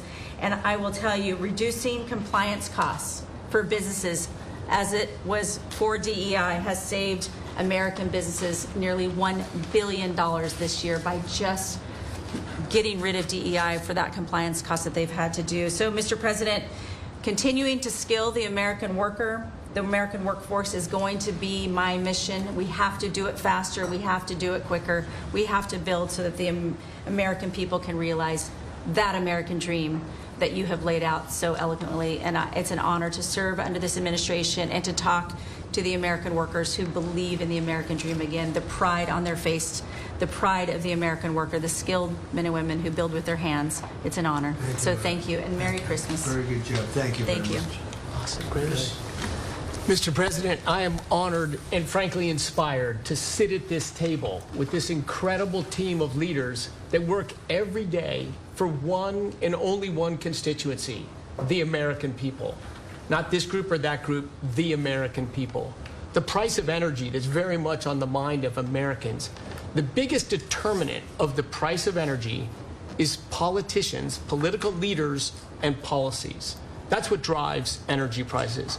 Under your leadership, what we've seen in the United States is just a steady drop in the price of gasoline, a huge consumer cost for Americans. As you mentioned early on, well below $3 a gallon right now and trending downwards. There are a number of stations in the heartland of America with $1.99 signs flying today. That's simply impossible without the leadership and changes you've brought. Now, of course, you can go to California, where the average price of gasoline is between $4.50 and $5 a gallon today in California. That's just bad political leaders there and bad policies in California. And taxes. And taxes. The taxes they charge on gasoline are just insane. Terrible. And electricity prices is a very parallel story, but it's a bigger moving ship, so the changes are a little bit slower. But Americans are outraged at a roughly 30% rise in the average price of electricity across this country. But everything we are doing together is going to reverse that. Not just stop the rises, but start a downward trajectory in electricity prices. And I can say that with confidence, not because we think these policies will work. We know these policies will work, and I'll get to that in a second. We're going to stop closing power plants. We've already done that, of course. Stop closing the coal power plants and natural gas plants that were shut down. We've got over 30 gigawatts of generators just sitting there today, not allowed to run. Well, of course, we're fixing that immediately. We're going to bring on from our existing grid tens of gigawatts more capacity that'll drive down the cost of electricity. But if we look at the last 5 years to see what works and what doesn't work, the most Trump-aligned policies in the electricity sector were by, no surprise, one of your cabinet members, Secretary Burgum, for 8 years governor of North Dakota. Over the last 5 years, production and demand for electricity in North Dakota grew 35%. Think what data center boom's going to do. And what happened? Electricity prices went down. Didn't rise slowly. They actually went down those 5 years. That's the answer. Trump-aligned energy policies increased demand for electricity. Nebraska and Texas, more Trump-aligned states, had significant growth in demand for electricity. They had electricity price rises, but well below the price of inflation. Unfortunately, Biden brought all of us a lot of inflation. If you look at the other end of the spectrum, California, New York, Massachusetts, Connecticut, Maryland, I could go on. What happened in those states? Policies and politicians that forced the building of unreliable electricity generation, which requires new infrastructure and transmission lines. And what happened? Today they produce less electricity than they did 5 years ago. A lot of spending money and less electricity. What does that mean? Of course, much faster rises in the price of electricity. Blue states have had 1.5 times faster rise in electricity prices than red states. Red states alone, less than inflation. We need to bring those policies. You are bringing those policies to the national level. We hope the blue states will come along with us, but your policies are going to start the decline of electricity prices nationwide under your leadership by just bringing back common sense. So thank you for allowing me to be part of this team. For people here who are focused on winning, special thanks to Howard and Scotty who were there with me to see the Denver Broncos win on Monday night. Now we want nationwide wins on energy for 3 more years. And we're doing more energy production than we've ever done by far right now. Records across the board that'll continue to be reset every year you're in office. Thank you very much. Well, Mr. President, thank you for giving me a very interesting job. Some days it's a little controversial too, but it's been an honor to work for you. You are a great American. The fights that you pick are the right fights, and they're always on behalf of this country. So I appreciate the chance to do this job heading up this department. If you think about what Joe Biden did with the Department of Homeland Security, he used this department to invade the country with terrorists. He opened up the borders, let anybody come in that wanted to. He put them on airplanes. He let them through our airports. If they could figure out a way to get to our shores and in our country, he just opened the door and invited them in. So it's our job to get them out. And I want to thank you for this team, because I look around the table and I think every single person here has helped me do my job over the last year. They've supported us at the border and given us resources. Marco negotiates all the travel documents and relationships with other countries to take their people home. 2 million people have gone home already. The people that were here illegally, you've removed from our country and sent home. And we're going to send more home for the holidays, too, and make sure that they get to be with their families in their countries. Yes. Mostly the bad ones. That's right. Pam, focus is the bad ones. That's right. And there are a lot of them. They're terrible, horrible people. And Pam, make sure she's fighting for us in court so that we can get up every day and be bold. We're going to hire our 10,000th ICE officer. Will be on the job within 10 days. So we have hired 10,000. We've had hundreds of thousands of applications. We've got within the department, TSA went through this government shutdown without any delays. They all showed up for their shifts and worked hard doing security, and they have been absolutely fantastic. Sir, you made it through hurricane season without a hurricane. Yeah. And so FEMA, you kept the hurricanes away. So we appreciate that. And FEMA is deploying resources and dollars 150% faster than ever before. So somebody does have something bad that happens to them, you are immediately there helping them and telling them they have the resources to get back up on their feet. So we have built and deployed hundreds of miles of border already. You have cut the fentanyl flow over the southern border by over 56%. You've saved hundreds of millions of lives with the cocaine you've blown up in the Caribbean. And, you told me to look into Minnesota and their fraud on visas and their programs. 50% of them are fraudulent, which means that wacko Governor Walz either is an idiot or he did it on purpose. And I think he's both, sir. He brought people in there illegally that never should have been in this country, said they were somebody that they're not. They said they were married to somebody who was their brother or somebody else. Fraudulent visa applications, signed up for government programs, took hundreds of billions of dollars from the taxpayers, and we're going to remove them and we're going to get our money back. And we're going to, this next year, make sure that we only put people in leadership positions in this country that love this country and have its back. So thank you for letting us get up every day and have a purpose. We appreciate you. Thank you very much. Thanks, Chris. Appreciate it.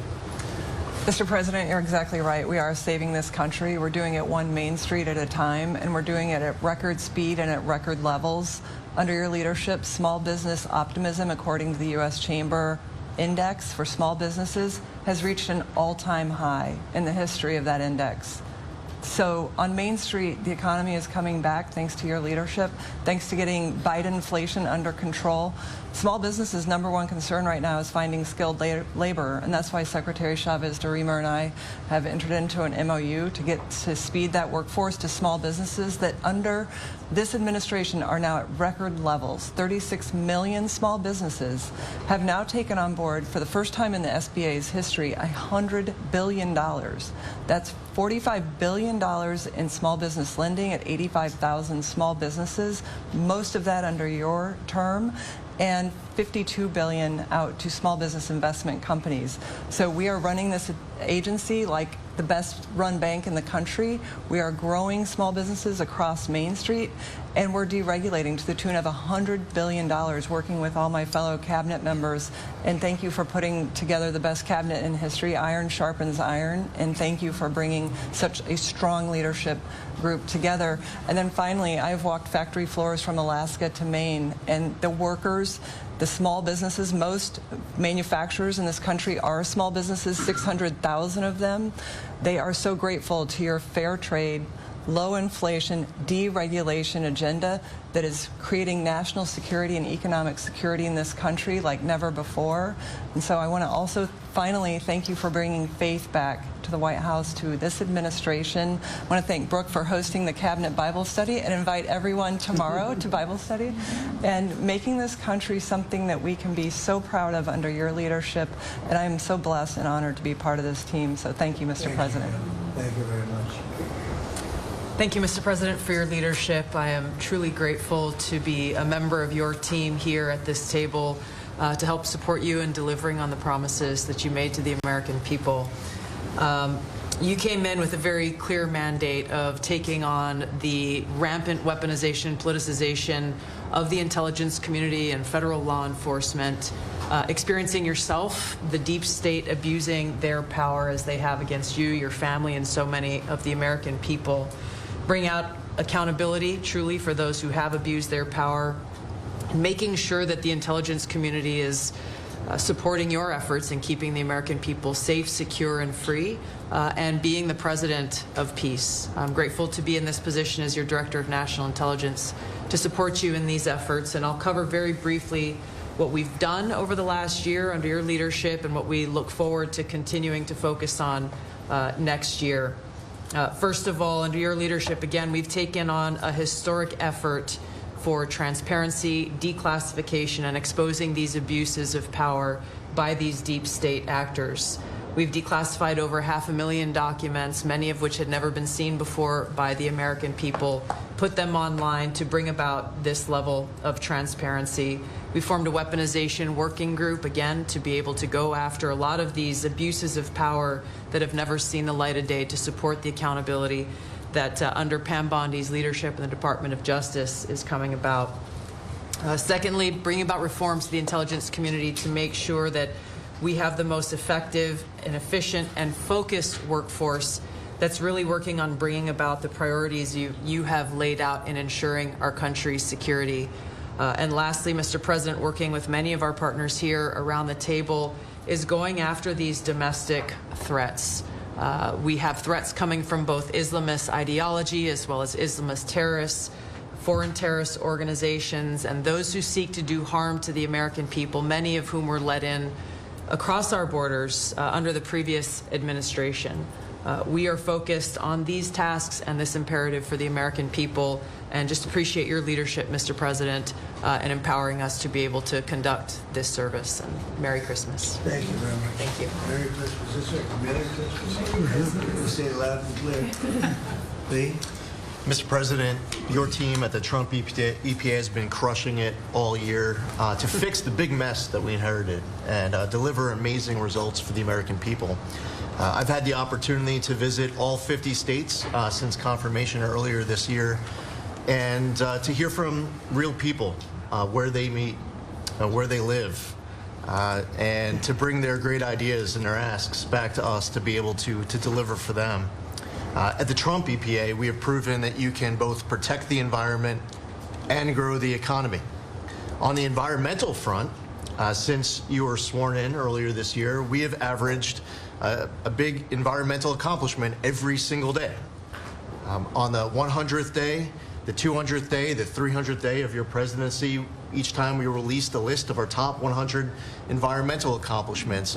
That has included a historic LA wildfire cleanup that you ordered us to complete in record time, which we did, and the Army Corps, under the leadership of our great Secretary of War, did their part as well. The federal government completely did all of the work needed to allow these residents and businesses to be able to rebuild, but poor leadership at the local and state level, unfortunately, is still resulting in these property owners unable to rebuild, and it's wrong.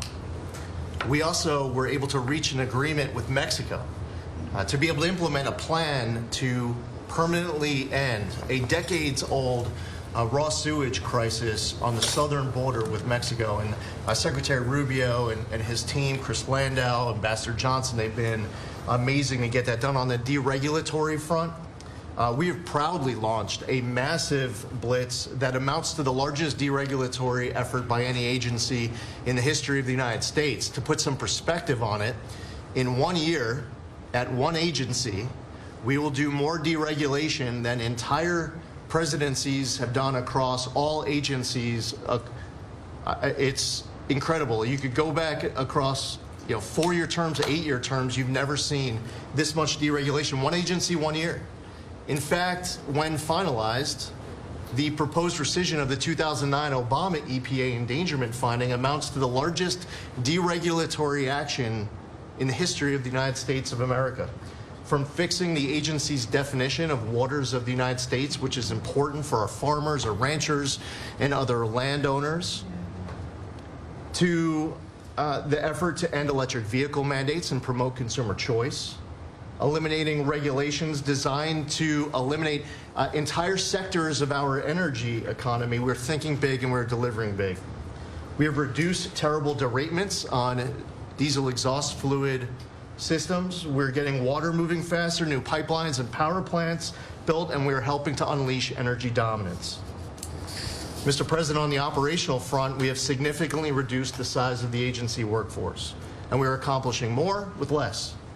It's all about priorities, and our focus is on fulfilling our statutory obligations, helping to fast-track project approvals that were taking way too long, and closely following the law, as well as key Supreme Court decisions like Loper-Bright that overturned the Chevron doctrine.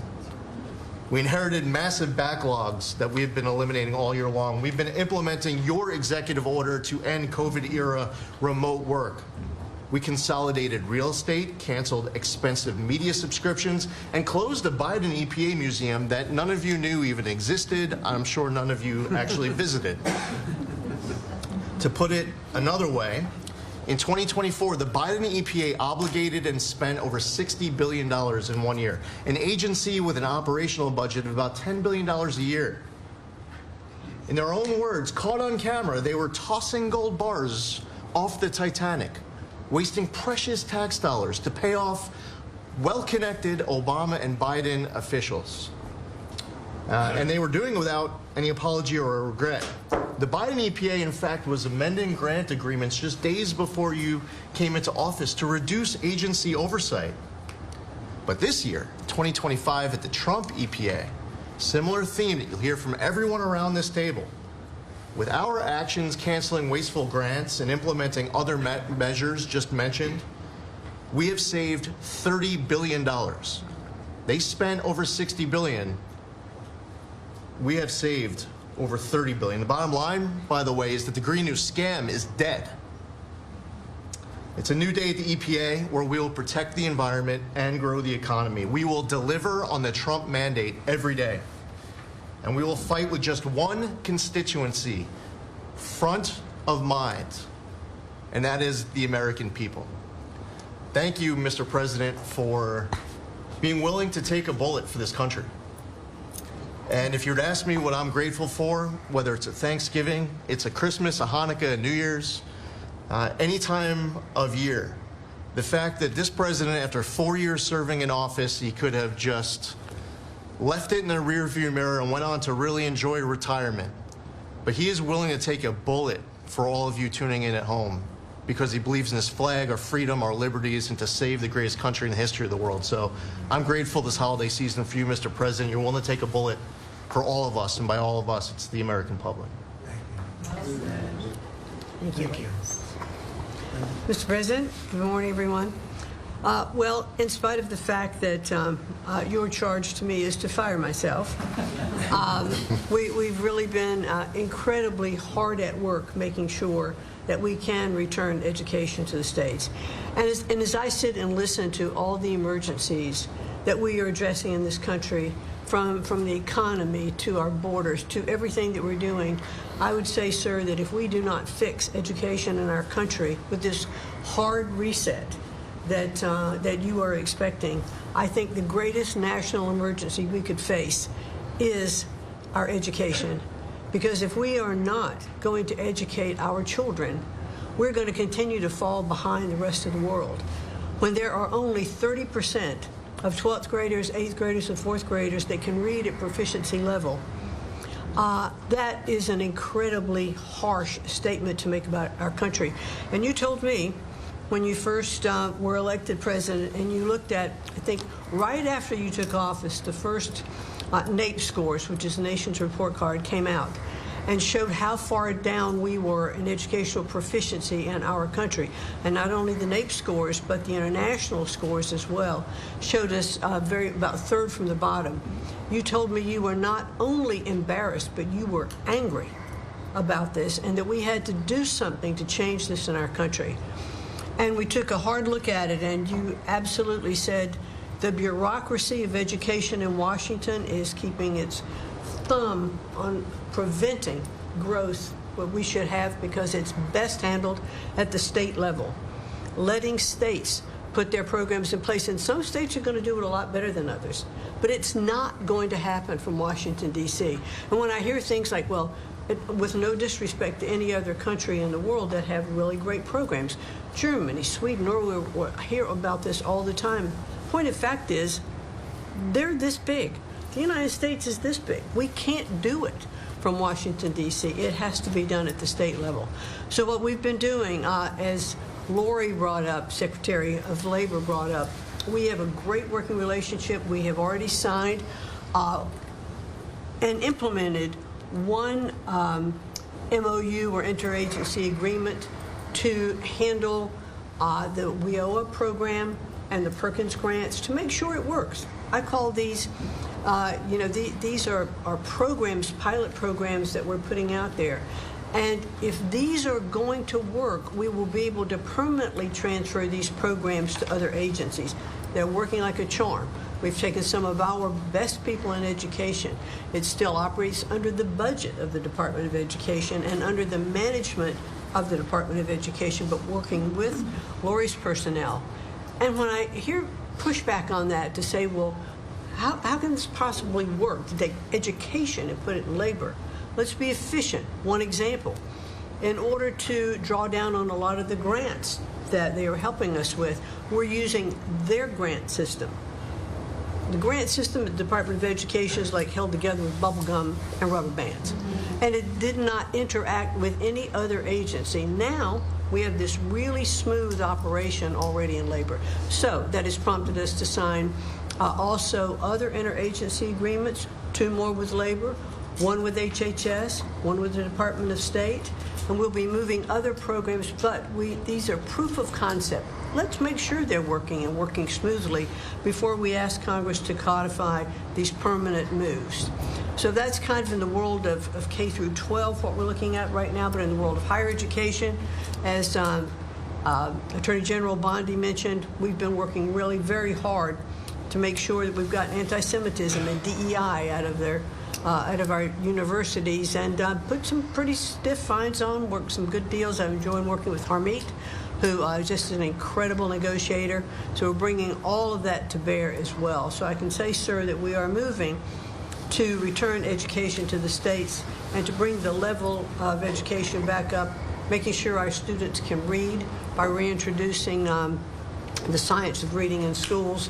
And going into next year, I can honestly say that we've got a lean, mean machine operating at the Department of Education.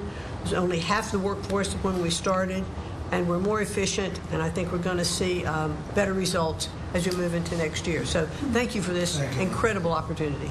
Thank you very much. Thank you, Mr. President, during this holiday season for empowering us at HHS, me, Dr. McCary, Jay Bhattacharya, and Dr. Oz to change the trajectory of this agency towards public health in a way from the tradition of serving the mercantile interests of the medical industrial complex and the big pharmaceutical companies.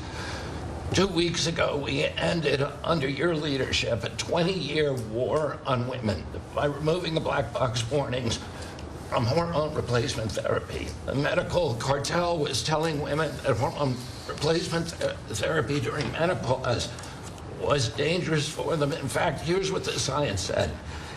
It diminishes the risk of fatal heart attacks by 25%, cardiac disease by 50%, Alzheimer's by 35%, bone fractures by 50 to 60%. It improves appetite, it improves sleep, it improves energy, it improves happiness. There are tens of millions of women in this country who have been deprived of that therapy because of just scientific malpractice by the medical cartel. We are now remedying that, and this remedy will now be available to all women who want it during one of the most difficult transitions of their lives. MFN is one of our greatest accomplishments. It would not have happened without you. You were the only person who believed in it. You drove us to get it done. We've now made agreements with the 5 biggest pharmaceutical companies. We have 12 more in the lineup to make agreements. By the time this administration leaves office, 95% of the drugs in this country we will have the lowest prices of any nation in the developed world. Americans are already getting the benefits from these. These companies are already lowering these prices dramatically, as you've noticed. And then this week, Howard at Department of Commerce and Jameson at the U.S. Trade Representative made a bargain with Great Britain to raise their drug prices in conformance with your promise that the Europeans would raise theirs to counterbalance us lowering ours, and therefore we would keep intact the ecosystem of innovation and protect innovation. So congratulations on that, Mr. President. When I first when you first asked me to take this job, one of the first contacts we made was with a leading economics professor, health economics professor at Harvard. And we asked him what's the one innovation that we could do that would most dramatically improve the health care experience for the average American. And he said there's no contest, it's to get rid of prior authorization. Thanks to your leadership, we were able to convene the largest insurance companies in this country and do something that every administration, every Congress has promised for the past 30 years. We actually got it done. We convened the insurance companies representing 280 million Americans and got them to agree, most of them by January of 2026, for 2 months from now, to remove prior authorization for most of their procedures, for all the procedures we want them removed from. And that means that American patients at the point of care will be able to get an answer immediately. If your doctor says you need knee surgery, you will know before you leave that doctor's office whether your insurance company will pay for it or not. Similarly, healthcare records, the tech industry has refused to share healthcare records. You asked us to change that. We convened up to 60 biggest tech companies at a conference that you presided over about 2 months ago.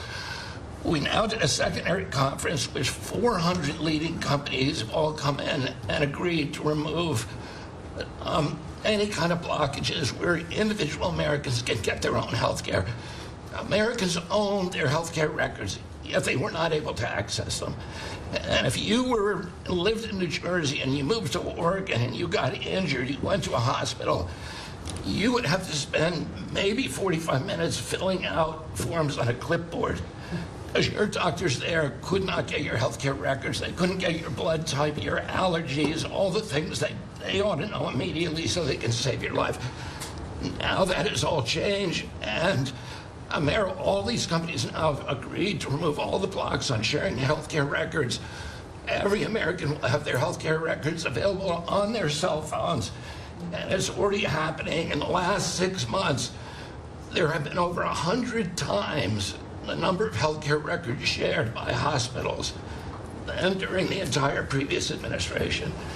On deregulation, HHS proudly is now leading the pack, and thank you for your help on that, Russ. But today we announced the revocation of the nursing home rule, which was overburdening rural areas across this country, Indian reservations, with regulations that were going to destroy the nursing home industry in those communities. And that is going to be a $25 billion savings. Those are some of the things that we're doing because of your leadership. President Trump, thank you so much, and Merry Christmas to you. Thank you very much. Great job. Ed?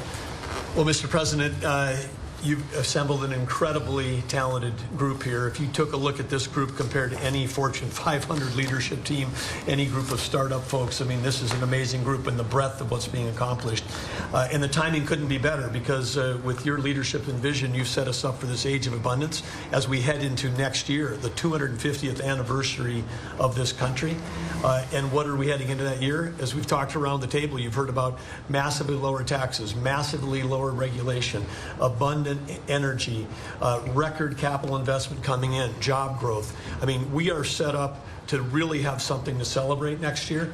And I just again want to say thank you to everybody around the table. You gave us one big assignment at Interior. Of course, Interior, the largest balance sheet in the world. In the Department of Interior, if it was a standalone company, 500 million acres of surface, 700 million acres of subsurface, over 3 billion of offshore from Guam to the Virgin Islands. And you said, we got to take care of that balance sheet. We got to develop those resources. And what have we done across that? Producing record amounts of oil, record amounts of gas.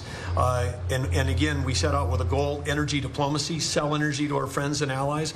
We're exporting a record amount of energy to all of our friends and allies around the world. That's helping do that. And you're getting a gift to America as we head into this.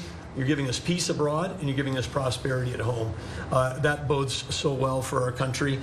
One small little gift that we're giving to all Americans from one teeny part of the interior, which is the national parks, is that not only are we keeping prices low for all American citizens, offering 10 free days for our national parks next year to coincide with our holidays, but also a $100 surcharge for non-residents. That is going to raise hundreds of millions of dollars for helping restore and preserve all of our best parks.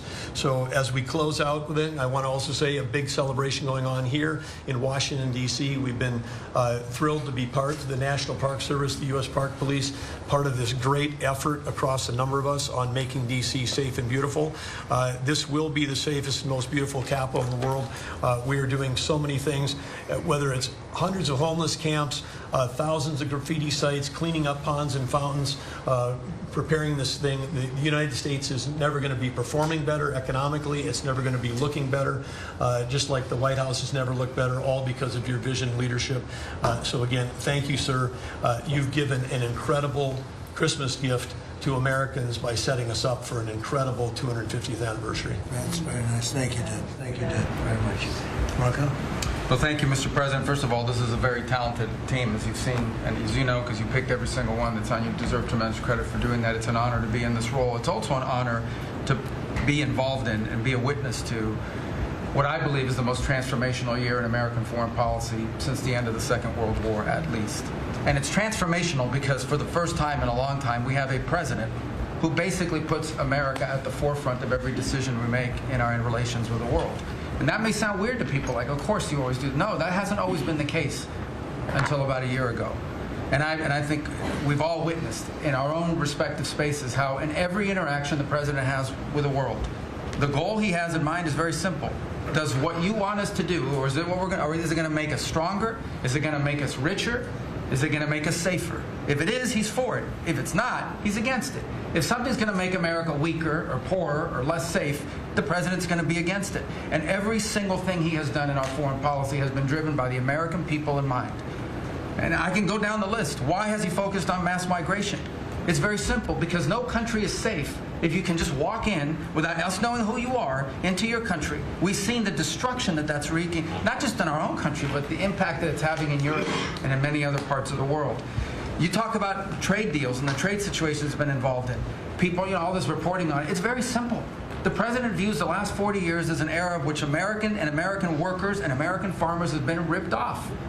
They've been ripped off, and what he's saying is we want to have trade with the world, but it has to be a trade in which American businesses and American workers and the products they make and what American farmers grow and produce has a fair shot to be sold around the world. On issue after issue, that's been the case. You talk about foreign aid reforms. This is not our money. This is taxpayer money.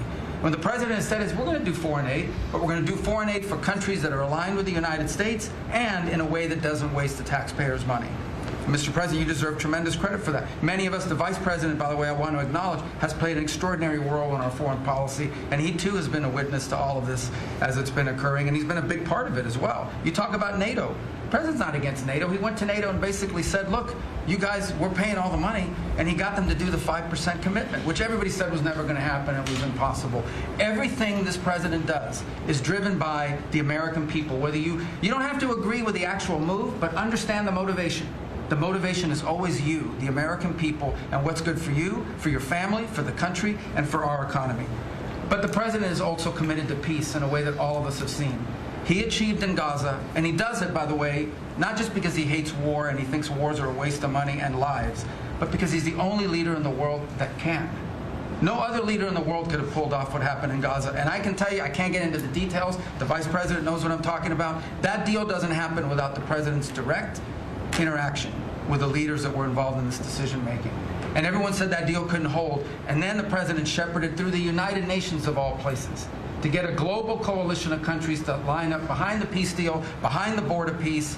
And it's still, every day is a challenge, but it's been driven personally by the president. It's the reason why we're involved in this whole Ukraine-Russia conflict. That's not our war. It's not the president's war. This war started, it never would have happened if you'd been president.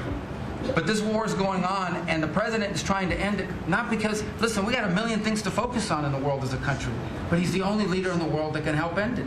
And that's why even as we speak to you now, Steve Woodcock is in Moscow trying to find a way to end this war, to save lives of 9,000 people, Mr. President, as you know, are dying every week. More people are dying a week in that war than have died in the entirety of the U.S.'s involvement in Afghanistan or Iraq. Just think about that, how bloody and destructive it is. The President's taken on this issue of Sudan personally, not send out deputies to do it. Again, far away from the United States, because he's the only leader in the world that can bring it about to an end, not to mention all the other peace deals, very dangerous ones like India and Pakistan, or Cambodia and Thailand. And so on all these things, Mr. President, I think you deserve tremendous credit for the transformational aspect of our foreign policy. For the first time in probably 4 decades, the American foreign policy is driven by what is good for America and Americans. Whether it makes us safer and stronger and more prosperous. If it is, he's for it. If it doesn't, he's against it. And that sort of clarity is transformational. I close with this, and I know I'm last, so I wanted to be fast, but there was a lot to cover. I do want to say this is the most wonderful and magical time of the year. By that, of course, I'm referring to the college football playoffs. And I just want to say this as a point of personal privilege. And I'm a Florida Gator, but if the University of Miami gets screwed out of the college football playoffs after going 10-2 and beating Notre Dame, the whole thing should be scrapped, and you're going to have to take over it next year. That's great. Well, thank you all very much. As terrific. I hope it wasn't too long, but it was very concise, and we've done a lot. This group has done a lot. Amazing. Everybody at this table has done a fantastic. And Susie, thank you for doing a great job as our Chief of Staff.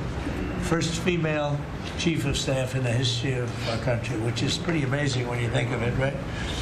And she's the best. Thank you very much. Great job.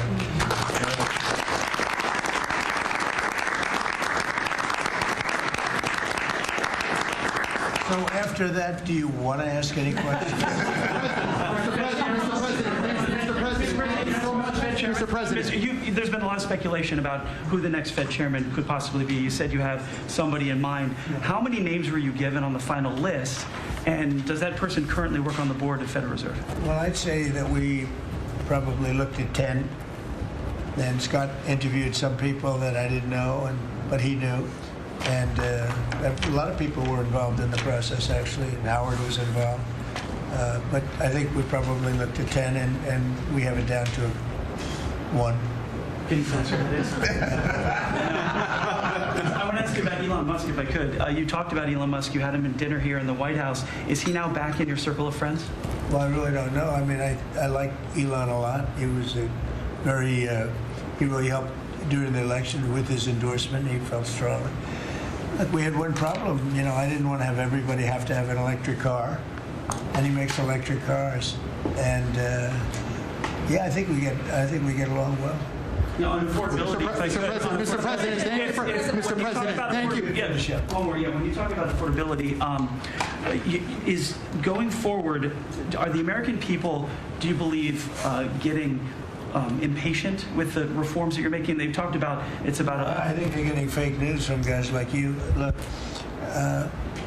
affordability is a hoax that was started by Democrats who caused the problem of pricing, and they didn't end it.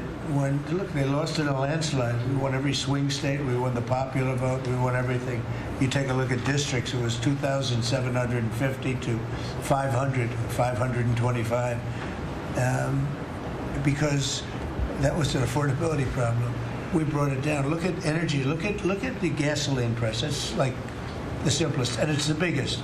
Because if energy comes down, everything comes down. That's the way it works.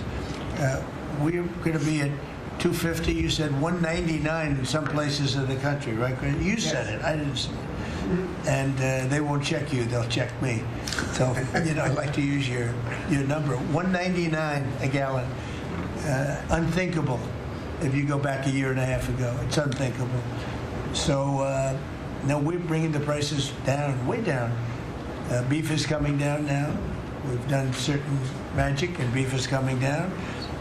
But we inherited horrible prices. We inherited really the worst inflation in history. We inherited that. When I came in, that's what he had. And we fixed inflation. And we fixed almost everything, if you want to know the truth, including 8 wars. We got 1 to go, but including 8 wars. But when they always say, I watched today where they have a race going on right now in Tennessee, And this woman goes, affordability, affordability. They're the ones that caused the problem. The prices were way high. We're bringing the prices down. But they're like scam artists. You know, they're I call them con men and women. They come out, they say affordability, like, I see price. We're going to get prices down still further. But we brought them down from the prices they cost. The reason that they had the highest inflation in the history of our country is because they had the highest prices. But we brought them down, and now we have normal inflation. Yeah, please. Mr. President, thank you so much for taking questions with your assembled cabinet. I wanted to clarify something that you had said on Sunday regarding the boat strikes near Venezuela. You had said that you didn't know if the second strike on that one boat had happened, but you wouldn't have wanted it. Now that your administration has acknowledged that it happened, do you support that second strike? And Mr. Secretary, I want to clarify something you had said in an interview back in September, I believe on Fox News. You said that you had watched that strike live on television. In real time, did you know that there were survivors after the initial strike? Well, look, all I know is this. Every boat that you see get blown up, we save 25,000 on average lives, 25,000 lives. They've been sending enough of this horrible fentanyl and other things like cocaine and other things, but fentanyl right now is the leader of the pack, to kill our entire nation. Because a little speck on the head of a pin can kill somebody. It's very dangerous stuff. I know so many people where their sons were drug addicts. They had one little sample, and they died. They died. They couldn't believe it. As far as the attack is concerned, I still haven't gotten a lot of information because I rely on Pete. But to me, it was an attack. It wasn't one strike, two strikes, three strikes. Somebody asked me a question about the second strike. I didn't know about the second strike. I didn't know anything about people. I wasn't involved in it. I knew they took out a boat. But I would say this, they had a strike. I hear the gentleman that was in charge of that is extraordinary. He's an extraordinary person. I'll let Pete speak about him. But Pete was satisfied. Pete didn't know about second attack having to do with two people. I guess Pete would have to speak to it. I can say this. I want those boats taken out. And if we have to, we'll attack on land also, just like we attack on sea. And there's very little coming in by sea. I think we've knocked out over 90% of it. There's very little, and I understand that. There's very little. We're saving hundreds of thousands of lives with those pinpoint attacks. It's an amazing thing when you see a boat going along. And, a lot of the press would like to say they're not. You see the boat. They're not maybe drugs. You see these boats. First of all, who has 5 engines on the back of a boat going in weird directions and loaded up with lots of white containers? They're bags of things. No, they've done an amazing job. And Peter's done an amazing job. Pete, you could probably better answer the question. No, you're spot on, sir. I think you got to start with the baseline, which Marco laid out, everybody's laid out. We've got 20 million people invading our country over 4 years. We don't know where they're coming from. That includes Tren de Aragua and cartels and violent criminals. They bring drugs, and you mentioned it, Mr. President, poisoning, an intentional poisoning of the American people, killing hundreds of thousands of Americans. So the president had the courage to designate these cartels as designated terrorist organizations. Now, a number of us here served in the military and spent 20 years fighting terrorists like Al-Qaeda and ISIS on the other side of the world. How do you treat Al-Qaeda and ISIS? Do you arrest them and treat them, pat them on the head and say, don't do that again? Or do you end the problem directly by taking a lethal, kinetic approach? And that's the way President Trump has authorized the War Department to look at these cartels. And I wish everybody could be in the room watching our professionals like Mitch Bradley, Admiral Mitch Bradley, and others at JSOC and SOCOM and other commanders. The deliberative process, the detail, the rigorous, the intel, the legal, the evidence-based way that we're able to, with sources and methods that we can't reveal here, that make sure that every one of those drug boats is tied to a designated terrorist organization. We know who's on it, what they're doing, what they're carrying. All these white bales are not Christmas gifts from Santa. This is drugs running on 4-motor fast boats or submarines that we've also struck. No one's fishing on a submarine. And I have empowered them to make that call. Now, the first couple of strikes, as you would, as any leader would want, you want to own that responsibility. So I said, I'm going to be the one to make the call after getting all the information and make sure it's the right strike. That was September 2nd. There's a lot of intelligence that goes into that, building that case and understanding that, a lot of people providing information. I watched that first strike live. As you can imagine, at the Department of War, we got a lot of things to do. So I didn't stick around for the hour and 2 hours, whatever, where all the sensitive site exploitation digitally occurs. So I moved on to my next meeting. A couple of hours later, I learned that that commander had made which he had the complete authority to do, and by the way, Admiral Bradley made the correct decision to ultimately sink the boat and eliminate the threat. He sunk the boat, and eliminated the threat. And it was the right call. We have his back, and the American people are safer because narco-terrorists know you can't bring drugs through the water and eventually on land if necessary to the American people. We will eliminate that threat, and we're proud to do it. So you didn't see any survivors, to be clear, after that first strike? You personally? I did not personally see survivors, but I stand, because the thing was on fire. It was exploded in fire and smoke. You can't see anything. You got digital. This is called the fog of war. This is what you in the press don't understand. You sit in your air-conditioned offices or up on Capitol Hill and you nitpick and you plant fake stories in the Washington Post about kill everybody, phrases on anonymous sources not based in anything, not based in any truth at all. And then you want to throw out really irresponsible terms about American heroes, about the judgment that they made. I wrote a whole book on this topic because of what politicians and the press does to warfighters. President Trump has empowered commanders to do what is necessary, which is dark and difficult things in the dead of night on behalf of the American people. We support them, and we will stop the poisoning of the American people. And Mr. Secretary, on the second strike, you said it happened more than an hour after the first. Did I hear it correctly? I couldn't tell you the exact amount of time. Minutes, or you went off the room, is what you're saying. I already stated my answer quite clearly. So remember this, we lost last year, I think it was more than that, but people don't like saying it because they always said 100,000, 115,000, numbers we've been hearing for years. So we lost last year more than 200,000 people, dead people, ruined families beyond the 200,000. And those 200,000, that family will never be the same. But these people have killed over 200,000 people, actually killed over 200,000 people last year. And those numbers are down. Those numbers are down. They're way down. And they're down because we're doing these strikes, and we're going to start doing those strikes on land, too. The land is much easier. It's much easier. And we know the routes they take. We know everything about them. We know where they live. We know where the bad ones live. And we're going to start that very soon, too. Mr. President, thank you so much, Mr. President. You know what? When we start that, we're going to drive those numbers down so low. And then you're going to have families be able to live without the fear of their son or daughter just having a pill to have a little fun and ending up dying within a period of 60 seconds, right?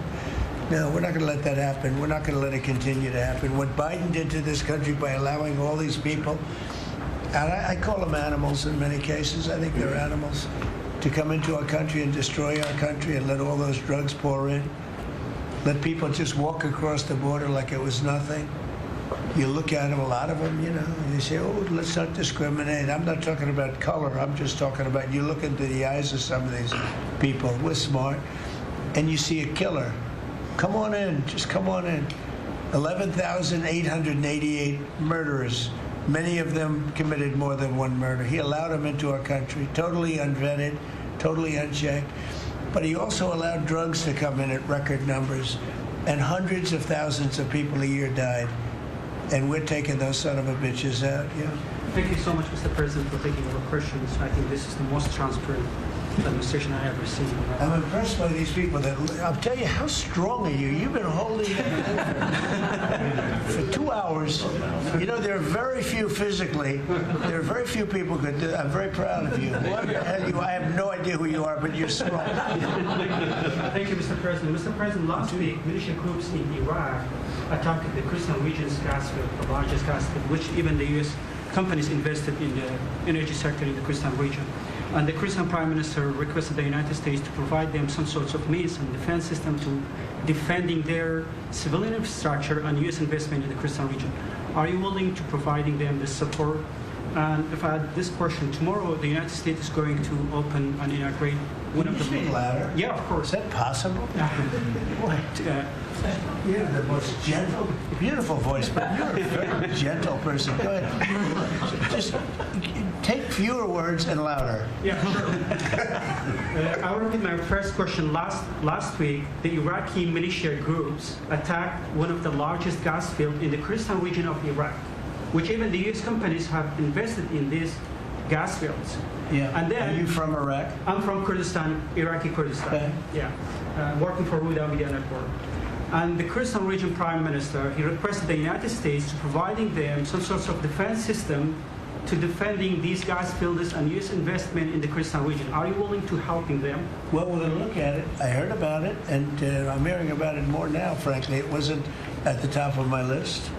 It's a very unusual question, I think, but I assume you're from the area, and to you it's a very important question, and to me it is also, because people are being killed. I will say this, Iraq has been much different in terms of us than they were prior to us taking out the nuclear capability of Iran. You know, Iran has gone down many, many steps in terms of its fear factor. They were the bully of the Middle East, and they're really not the bully of the Middle East anymore. And Iraq was being bullied by Iran. You know, we had a president that thought it was brilliant to blow them up, and they blew them up, and all of a sudden, instead of having a power that was basically equal to Iran, they had Iran ruling the Middle East for a long period of time.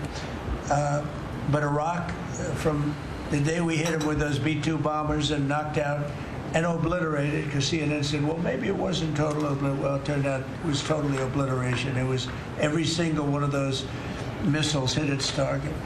It was actually amazing, but it was wiped out, totally wiped out. I will tell you, Iraq has been a much friendlier place. They talk to us.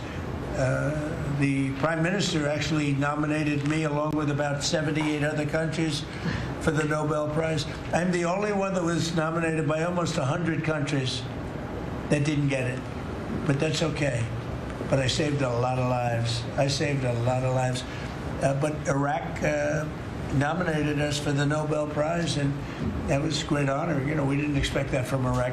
Iraq has been a much different place since the taking out of Iran the nuclear capability. Yeah, let's get to another question. Here we go. This guy's a beauty. Go ahead. Secretary Rubio mentioned your meetings ongoing in Russia today. Do you have any update from Mr. Wickoff and Mr. Kushner? No, because I've been spending too much time with you. I mean, we're spending a lot of time in here. We wanted to do this you talk about being open and transparent. This has to be the most transparent administration in history.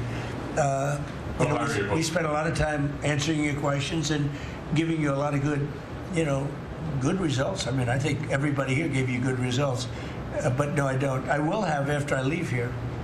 But do you hope for a breakthrough, or is it not? I don't know. Look, I don't know. All I can tell you is that we're trying very hard to save 25 to 30,000 people, mostly men, mostly soldiers, every month.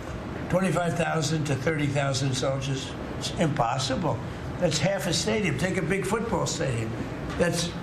Take half of those people in a stadium, and they're wiped out. They're killed every month. It's crazy. That war is crazy. That would have never happened with me, and it didn't happen for 4 years. And you just mentioned potential land strikes. Can you elaborate anything on that?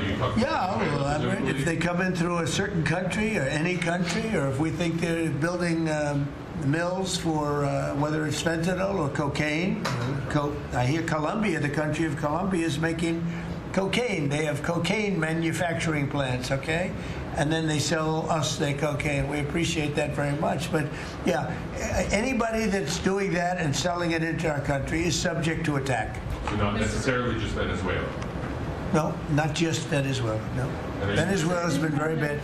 Venezuela's been really bad in something else, probably worse than most, but a lot of other people do it too. They would send murderers into our country. They would empty their jails into our country. They send people into our country that we don't want, They sent their drug dealers and their drug people into our country.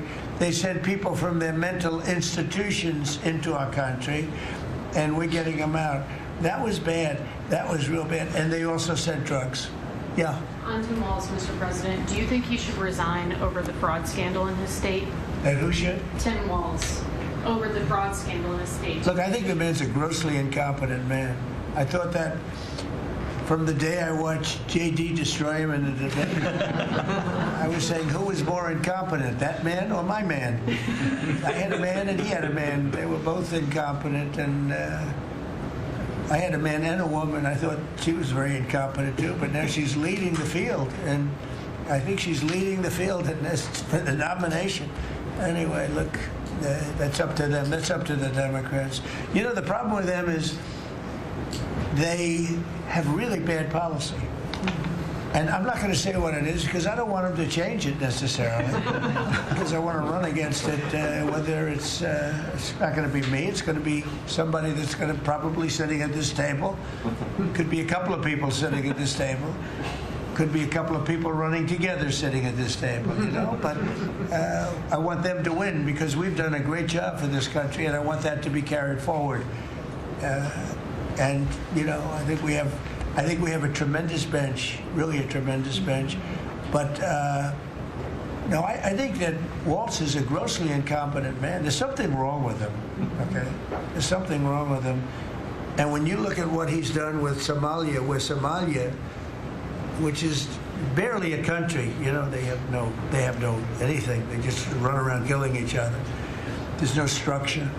And when I see somebody like Ilhan Omar, who I don't know at all, but I always watch her for years. I've watched her complain about our Constitution, how she's being treated badly. Our Constitution, the United States of America, is a bad place. Hates everybody, hates Jewish people, hates everybody. And I think she's an incompetent person. She's a real terrible person. But when I watch what is happening in Minnesota, the land of 1,000 lakes, or however many lakes they have, they got a lot of lakes. But this beautiful place, and I see these people ripping it off, and now I'm understanding, and you're going to look at that, Scott, I hear they ripped off Somalians, ripped off that state for billions of dollars, billions, every year, billions of dollars, and they contribute nothing. The welfare is like 88%. They contribute nothing. I don't want them in our country, I'll be honest with you, okay? Somebody would say, oh, that's not politically correct. I don't care. I don't want them in our country. Their country's no good for a reason. Their country stinks, and we don't want them in our country. I could say that about other countries, too. I can say it about other countries, too. We don't want them to hell. We have to rebuild our country. You know, our country's at a tipping point. We could go bad. We're at a tipping point. I don't know if people mind me saying that, but I'm saying it. We could go one way or the other, and we're going to go the wrong way if we keep taking in garbage into our country. Ilhan Omar is garbage. She's garbage. Her friends are garbage. These aren't people that work. These aren't people that say, let's go, come on, let's make this place great. These are people that do nothing but complain. They complain. And from where they came from, they got nothing. You know, they came from paradise, and they said, this isn't paradise. But when they come from hell,